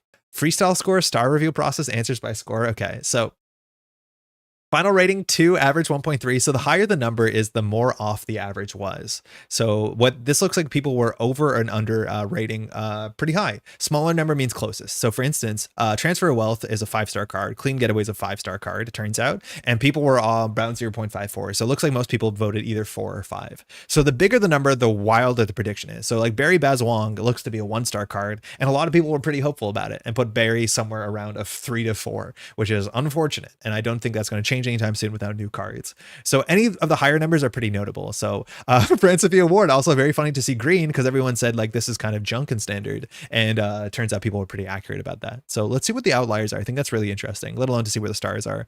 2 at 1. Yeah, this is what I mean, like the Anarch cards in elevation, like I don't know, Anarch's been getting a lot of strong cards for a long time, but a really weird spot. Gourmand, also 5-star card, lining up pretty well, it seems. Cacophony, a fair bit of variance off of that, but and ending towards the bottom. And Red Riders, I don't think is the worst card in here, but yeah, just 1, and people are somewhat off on 1.6. So there's a bit of a I don't know what the term is here, charity, hoping for the best, I guess. Moosey Hot ending up in the middle of the pack at 3 with a bit of variance is kind of cool, but let's see if there's any huge numbers. Mag Electric down at 1 with a 2.1. I disagree. This should be a 2 for sure. We'll see the archetype eventually, but a massive amount of hope attached to Mag Electric, or cope, some would say. Same with Detente, and I can't believe Detente actually ended up as a 3-star card. Or it looks like a lot of people were saying this was a 3 to 4-star card to some extent. But yeah, Detente is it is a Detente for sure. Open market, I would argue it's a 5-star. It's not showing up everywhere, but people are pretty accurate at where things landed. I love the inaccuracies. Inaccuracies, Madani and Azimat, incredibly inaccurate, relatively inaccurate. Almost half, you know, the rating scale is totally wild. Both turning out to be 5-star cards. I do think this is one that probably favors the playtesters a fair bit. Some of the cards like Madani that you haven't seen and they look really bad on first read, I do think that's where you get the playtester advantage. Chromatophores, I think that's a bit low. Dividadra, that'll come back at some point. Principia ending up in the middle, turns out, having a bit of variance. That seems like very reasonable for that card. And actually Knickknack, I'm surprised. I do know a lot of people that voted this way lower than that. So only having 0.7, kind of strange. Yeah, rip poetry. And it's this whole block, rip poetry. Poetry has a 1 point, and so many people being like, firstly, aggressive trend setting looks like exactly that 3-1 slow drip poison that just like shows up on 3-1s, and luckily not doing anything. And poetry just, you know, feast or famine is really what we've seen with a lot of the identities in elevation. All I'm saying is anyone put Azimat as less than 5, we're drunk, and I know I put it as 5. A lot of people rated Madani at 1 star. Yeah, and I get it. Its text looks really awkward. It looks clumsy. It has no MU. It's like compared to Lilypad, it's like anti-Lilypad. But yeah, no, it's cool. It's cool when cards that read bad are good. That's very interesting as much as Madani's Madani. Humanoid at 5 star, I'd argue against that. I don't think it's a 5-star card. Even Ingatan, I don't think it's a 4-star card. But people were relatively hot on these. I'm glad auto is 2, but a huge amount of variance on auto as well. This card has been really a stinker. I would say even 2 is a bit generous, considering that this is at 5. I don't think that makes sense to me. Nano Management, it's cool. There's some hope there. Top Down as well, I think is a very good card. We just don't have decks for it, but that might be fine. Mersha, I would argue, is a 5-star card. It just has very niche application. And then PT and Auko. I think Auko, people are more accurate, but like I think people had PT hope because I think people want PT to be good. But again, that's not the case so far. Proprio's not a 1. What the Toron? What do you? Huh? I think, okay, hold on. We'll have to defend this to some extent. Proprio is a 4 to 5-star card. It's just in a 1-star environment. This is one of the strongest 4/2s, potentially. It's just not doing its thing right now, but I disagree with that. It's also wild that the blank 3/2 in Jinteki is like way different than the blank, and it's not actually that blank in HB. Very, very interesting. Prop is waiting for the right deck. Yeah, at some point you'll be able to play Jinteki Glacier, and Prop will be like the card you're playing around. Very, very good card. FUT 1.8, that's way higher than I thought. I thought people would see PE on an asset and really hate it, but not the case. And then these numbers are actually more generous than I'd say that they should be. Samak, good. People not believing it. Peer review at a 1 with a 2.2. Sick. Unfortunately, I think this boat is attached to this boat to some extent. And unfortunately, if they rising tides make all of them go down. Looking at the results of the big tourneys, Elio consistently landed high in its core to Ob. How are these arranged? Oh, I just missed Elio. So it is just like, okay, it's totally in order number because I missed Elio at 3, but 0.9. Yeah, 3 is like probably fair. Eventually they'll go up. This is a pure meta-analysis. Probably a 4 to 5-star card one day. Okay. How is this meta-analysis at 2 though? Mitra at 4, love it. Nebula at 4. I think you could say 5 easily. I think you easily could say 5. Oh no. I think this is like what's really cool to some extent. It's like a bunch of the identities were so hype. Like people were really excited about the identities. And I think it's just like also people are not like very willing maybe to put 1 for an identity, but the identities seem to be like, okay, maybe HB is in the middle, but it's like, yeah, everyone wants the identities to be 3s and then they turn out to be 5s or 1s. This is the second faction where I'd argue it's 5-1. This is 5-1. HB is also, I would say 4-1. I think Leo's a bit better than it looks. We'll see Wayland at the end. Synth should be 0. Oh man. Embedded at 4. Hold on, where's touch-ups? Oh, we're at agendas. Embedded at 4. I think that's just, yeah, blank 3/2 power. And next big thing at a 5. Everyone loves it. I get it. Idiosyncrasies at a 2. I don't think so. Public access at a 1 with a huge amount of range is hilarious. I do think you'll see more of this card, but yeah, it's just not doing anything right now. Are we just vibes ranking? This is like Toron's, I think, meta vibes. I don't know if it's scientific, but so far there's things that you slightly disagree with, but I think it's reasonable. These numbers are from everybody, you know, the results compared to the vibe rank. These are not showing up. Hey, Alec, how's it going? NPOT as a 4. Wow, bit of variance. That's cool. I wouldn't expect that. Touch-ups as 5 with a 1.6. That's sick. Okay. Okay, so hold on. I do think if you're looking at this and thinking like elevation, what a mess, 1-star identities, I do think this is like in the lens of competitive standard, right? Like Bangun and Zwicky are pretty sick. Whether or not they're showing up in standard or not, that's why you end up on a 1 here. Everybody's trying to aim for the middle. It looks like people did not believe in Bangun as much as they believed in Zwicky, and I think Zwicky is a good deck. I just feel like if you're playing competitive Wayland, there's no reason to play Zwicky compared to the other options you have. IDs are graded on a harsher scale because they're so important. Yeah, and that's the big thing is and you can only bring 1 identity to a tournament. So the idea is Zwicky a good Wayland ID? Yeah. Is it the best Wayland ID? Doesn't seem like it. So it's going to have a bad score. I don't think it's a 1-star card, and I don't think Toron does either. So it's kind of interesting. Hold on, IDs increases within the Prov list and public access within the Epiphany. Yeah. But that's 1 list in the whole meta. And I think there's a lot of people that still need to read that card, both of those cards. So I do think that kind of fails that test. Off the books, it's good. Actually, people believed in it a fair bit. I do think out of all the like quote, you know, pseudo blank 3 2s. What is the biggest range? Embedded is 4, off the books is 4 with the same sort of range. We look at sericulture, it's 2 with a 1.8, so people were hoping for the 4. As much as 1.8 also means down to some extent. And then the Ingoton's also 4 with the same amount of range. So they all seem to have landed relatively well besides sericulture. And I just think Jinteki has better identity, better agendas, it seems like. What else? Plutus at 3, totally fine. Actually, that's way higher than I thought it should be. BOAC at 3, I think that's way lower than it should be. I think BOAC's actually important. F off, little guy. This is way too high too. That's surprising. KPI is much better than 2 here. Measured at 5 with some range. Fly Swatter 5 with a range. This is I don't get. This is my favorite card in the whole dang set. And I can't believe people don't think this is as good as it is. Lamplighter at 4, disagree. Petty Cash at 5. Yeah, that's synergy. And Makota, that's way too high, I think. I feel like half the reason off the books isn't blank is because Op can play Holloman and NA it. Well, also you can like, I have aggressively slashed and burned it just to grab Spin Doctors, just to get cards out of my hand. Like, it's just kind of fun. The instant Spin Doctor tool is like kind of neat. But yeah, Holloman does help a heck of a lot.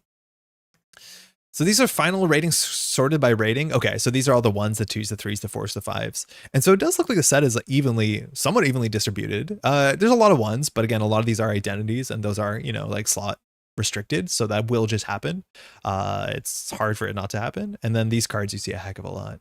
I didn't expect Flyswatter to be as good as it was. I'm just a virus enjoyer. Imagine having influence. It's so good. Guess it's an interesting experiment, but I put a way better value on scores that have more backing than vibes. Feels like it just has as much chance for error as the original scores did. Yeah, like I don't know Tron's process. Tron could probably explain it. I don't totally disagree with this. Like, I do think these are the interesting numbers. Whether or not you think Fly Swatter is a 5 or not, this is what's cool, right? As long as you understand, you know, that people were lower on it than obviously 5, because you can't go above 5. Like, I hear you, but there's still some interesting learning from it. If you like want to get like really happy about your placement on the leaderboard, yeah, you could see the numbers going up or down a bit. Topon needs CV. I think Topon needs a lot of stuff to happen. Definitely better payoffs. Probably no Hoshiko. Topon one day might do something. I just think it's really hard. Wait, what is this? Oh, these are questions? Discord username, Tuno. Okay. The score, a non-elevation card that was previously garbage is now 5 stars. Tuno said red team. Oh no. 1 point. Maskarovka. Chat going for the Kakarembo. I do think that's probably more Nebula than anything else. Hannah? What do you mean was already garbage? No, that's good. Corden, fun choice, Jai. I really like that a lot. BAU, I could see something there. Telework, fine. Concerto, that's sick. Moosely Hot Hope. Flux, Pravos, Seb. I would say Seb was actually really, really good going into this meta. Mirror Morph, hell yeah. Seb again. I don't totally agree. Subliminal is... Oh, this is meant to be Sudden Commandment, I'm assuming. Maskarovka. It looks like Maskarovka is the easy winner. I would say Seb is already good going into the meta. The elevation card that you were most confident you got right and everyone else got wrong. Whoa, Fly Swatter. Oh, because it's not only you getting right, but other people getting wrong. That is so cool. And again, I think people are opted into having their names attached to their things. Jeff really not liking Knick-Knack, and I think that we've heard that a couple times. People being either high or low in Bling. That's a really good called shot, because Bling is one of those cards that either it's amazing or it's bad. It's hard to see Bling be somewhere in the middle, which is actually kind of where it is, I guess. The shots are Madani that Kira said would be actually probably sick, and Muka saying poetry was terrible. I guess you don't have to say which side of the scale you're on. Maybe you're saying it's sick and everyone says it was terrible, and it turns out you get the points anyways. But very, very cool. A lot of people calling it Auko, but it looks like everyone agreed on Auko, so you don't actually get any points. Freestyle, any prediction you want to make about the meta or something else? More points given for specificity and general unexpectedness, no points given for length. And classically, there was points given for length. What does Tuna say? The best Bangun decks are acid decks. Sick. I have liked going wide with Bangun. I could kind of see something there. Unfortunately, no points awarded.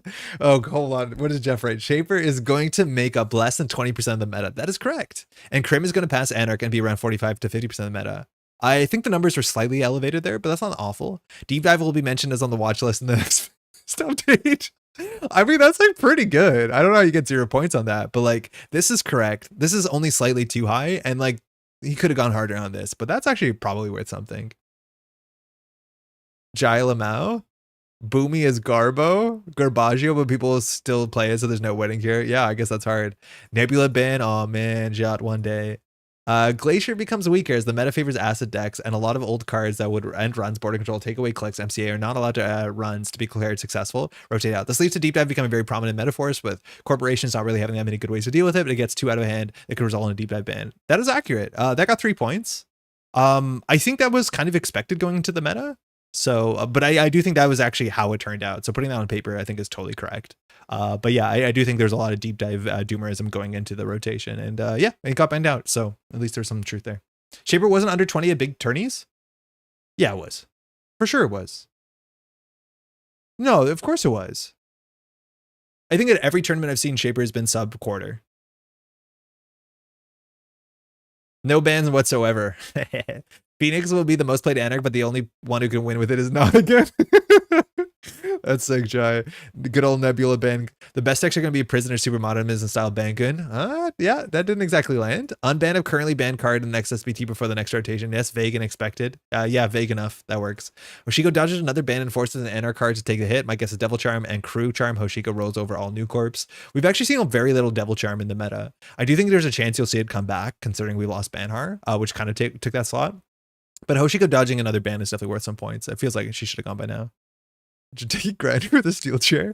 PD tier 1. Shame. Corpse lack enough options so runners will be able to tag every tier 1 corp. I would say that it's probably worth some amount of points, but I do think that there was enough options that corps could attack in different ways. Like the first metas were entirely orthogonal, but yeah, I do think you can build decks modernly that do tech pretty well against most kill and tag corps. But that actually was a big part of the last meta, was corps attacking in weird angles.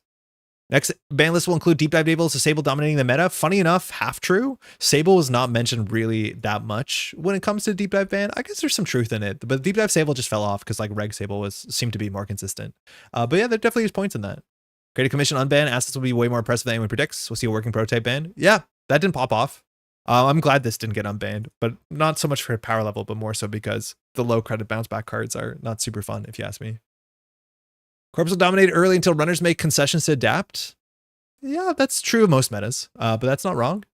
We're going to shift to metas where either Lou's completely bonkers into Acid Spam meta or Baz is bonkers into anything else. Whoa, probably going to get some ban or something. Like Flip Switch, Devil Charm or something as it bounces back and forth in the next year. I also thought like there was a chance that Baz would just be like a feels bad matchup where you res ice, oops, boomerang, you res this, oh, Flip Switch, and that would be awful. And then maybe you see some D-res. I do think that archetype will see more support in the future and probably is going to look better than it does now. But I'm glad that Baz wasn't as miserable. That sort of like turn 1 boomerang transfer. It does not just like ruin the game. But maybe we just haven't seen that enough. But yeah, interesting call. Hoshiko will see the worst play rate to win rate ratio in the upcoming competitive season of any runner ID. Oh no, Hoshiko did really well. But the thing is like Hoshiko being one of the most commonly played identities generally sees more towards the average win rate than something like a Magdalene that is only played by players who are really like playing a lot of Magdalene, and usually that favors competitive players. A lot of times like Hoshiko, anybody and everyone plays Hoshiko. So Hoshiko's win rates at some tournaments was bad, but overall Hoshiko had above 50% win rate, I think, in the last couple months. Cyber Trooper Talud runs wild after the DreamNet unban. Oh man, I wish. We almost got there. The horse in front of the cart or whatever. This needed to be the called shot. And then even going this far, that is such a fun call. I don't know if Cyber Trooper does enough to play DreamNet. I think probably not, but I love this part to be true. Entire sentence is true except for due to. Oh yeah, the deep dive ban.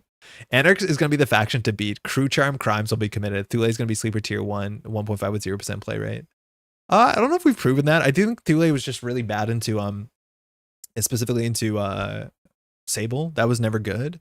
I do think like this shows you going to the meta that Crew Charm was a really big thing in the last meta, but a big part of these decks was like Amakua going. I think that hurt a heck of a lot because then you actually need to figure out what your breaker suite is attached to it. And as soon as your breaker suite is like Crew Charm plus Audrey, there's a couple more moving parts that it gets a bit more difficult. On top of that, cards like Samasamoon, but more like Fly Swatter, made that sort of list a bit more tricky to deal with. I think Seb is probably the Crew Charm deck right now, but I think people are going to explore into Hoshiko for sure in the upcoming meta. Very, very cool. Wow, there's a lot to read. Hold on, we can't read all these, can we? No, it's 11:40. We'll just do a couple more. There's going to be far more tournaments above the player count. I predicted to make it extra difficult to rate these cards in 2 to 3 months' time. In addition, the meta will see an impressive amount of diversity, making things harder. The sickos will come in and force try to pull everyone's star card up to 2-3, and I'll have the time and ready convincing myself that they're wrong. Toron awarded himself 0 points. NBN 5/3 gets banned. It's like, it's a very powerful card, but I think just NBN is in a spot where banning one of their cards is ridiculous. But I could see that card at one point getting challenged. It's a very, very good card. I don't think that's an absurd take. Mercury disappears from the meta due to lack of inside job. No, I think that's totally fine that Mercury can stay around. Mercury did okay this meta, I think. Fine. PD better than Poetry and LEO. Devil Charm banned but not Crew. Hosh banned and Dreamnet unbanned. Daily Cast. Oh, we were so young. We were worrying about Devil Charm. Like, so many of these messages talked about Devil Crew Charm, and I think that shows you going to this meta what our problems were. Yeah, it was a definite meta for sure. Trickshot's unbanned and banned again in the one after that. It ran RD and ran the remote. It left the game. Devil Charm Crew banned with 2 months because of oppressive Baz deck. Yeah, there was a lot of Baz fear. Wayland will be Turbo Trash. At Best Corp will be HB. Oh no, it went the other way. I believe Poetry will win next Worlds. Only viable and stacky deck will be Assets and Atea. Anarchs will win Worlds. Wild. Very, very cool call.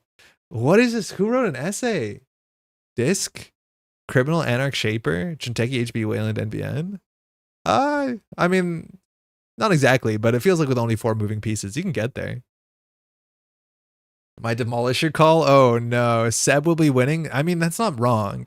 That's fine. Mitra gets banned. I know. I was on the verge of writing that. Maybe one day. Nuven becomes the best idea out of Wayland. Doge emoji. I mean, sick. Really good called shot. Nuven Cope and then Nuven Cope gets you 9 points. That feels great. Full Corp Doomer prediction. Runners will have significantly higher win rate. The variety of win condition on the runner side means they can capitalize on Corps losing too much. Yeah, you get points for that. Yeah, you can get points for that. That's fine. Nebula banned before Worlds. Probably won't gonna happen unless like this next month is really messed up. Unfortunately, that's not gonna happen. Deep Dive is busted, maybe on ban list. Yeah, good. Knick-Knack overthrows ace-ups in almost every situation. Oh, we're far from that. But oh wait, there's more.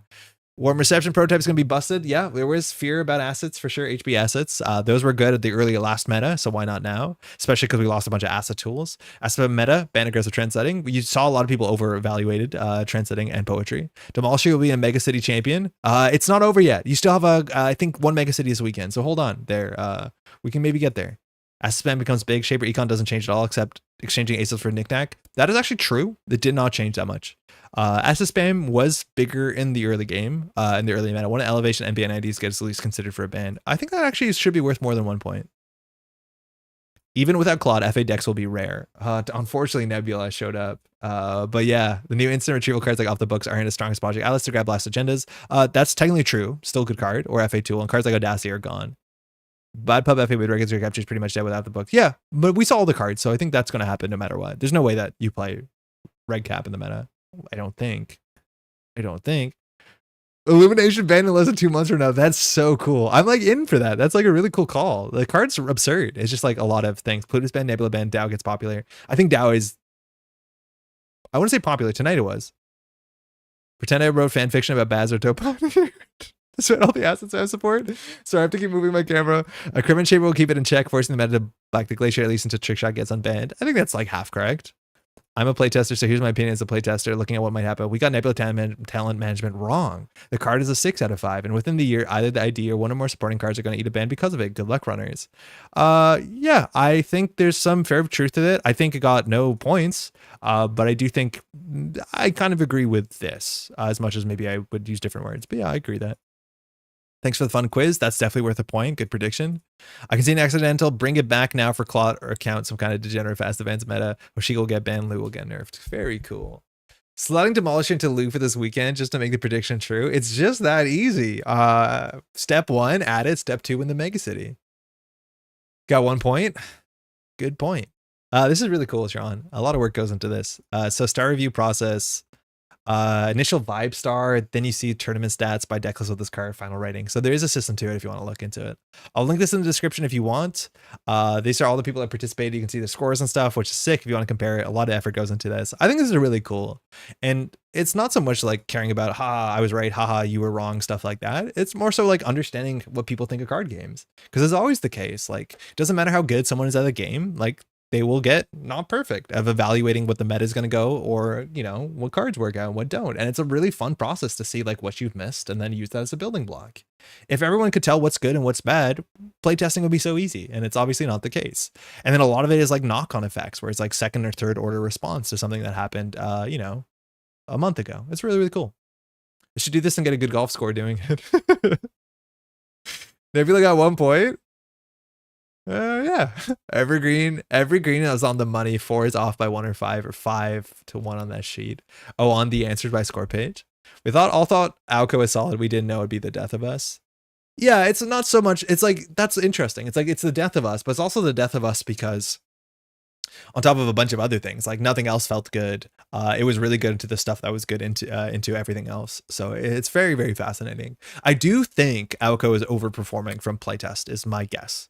I think Alco did not perform internally as well as NSG might have expected. Little did we know it was CTM in disguise. It's 11:45. I want to give a huge thank you to all these names here and more. If I did everything right, this should be updated. We have a whole bunch of nice folks jump into the Patreon. Some people like change tiers and stuff like that, and I am really, really quite thankful. Things are different on this channel. Like I can't cut it any other way. That there's gonna be less content on this channel for a little bit.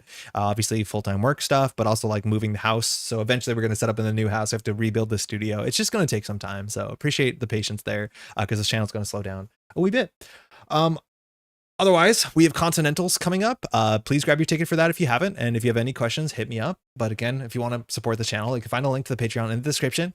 And otherwise, if you just want to take a second to leave a like on the VOD, that does help a heck of a lot. Now, only streaming once a week. I really look forward to Thursdays. Hopefully you're enjoying it, whether it's in the VOD or watching live. It's always a treat. And I look forward for every Thursday evening, just as an excuse to hang out with nice folks. It's like a real nice point of the week for sure. I wish it could happen more. At some point, we'll be streaming more, probably on weekends, on the morning or something like that. That makes more sense for other time zones. Just currently, like, that's not going to be the case with everything going on. So we'll get back to that. Can't I believe that Nebula ended up at 4 stars? I mean, I just wish Nebula won more tournaments so that we could get rid of it once and for all. No one put the best prediction. I don't need to predict anything because these Andre Sangren tier lists are 100% accurate and they will definitely describe the meta Tattoo Bola band any day now. I want to be very clear. When we talked about Tattoo Bola being a ban me please card, we were right.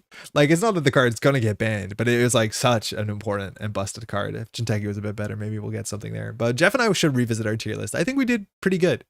I think we did pretty good this year, as we always do. Thank you for streaming. Excited to see Montreal and get watched. Yo, glad you're making it up. Excited. Looking forward to that. Again, also, if you're watching this, you want to do any volunteering, hit me up. We're specifically looking for judges for Continentals. There's some t-shirts in it, some food, some swag. We're going to try and make it as nice of a time as possible. And you just you get to help and participate with all these nice folks. So that's it. We'll catch you next week. Thanks for hanging out. See you in the next one.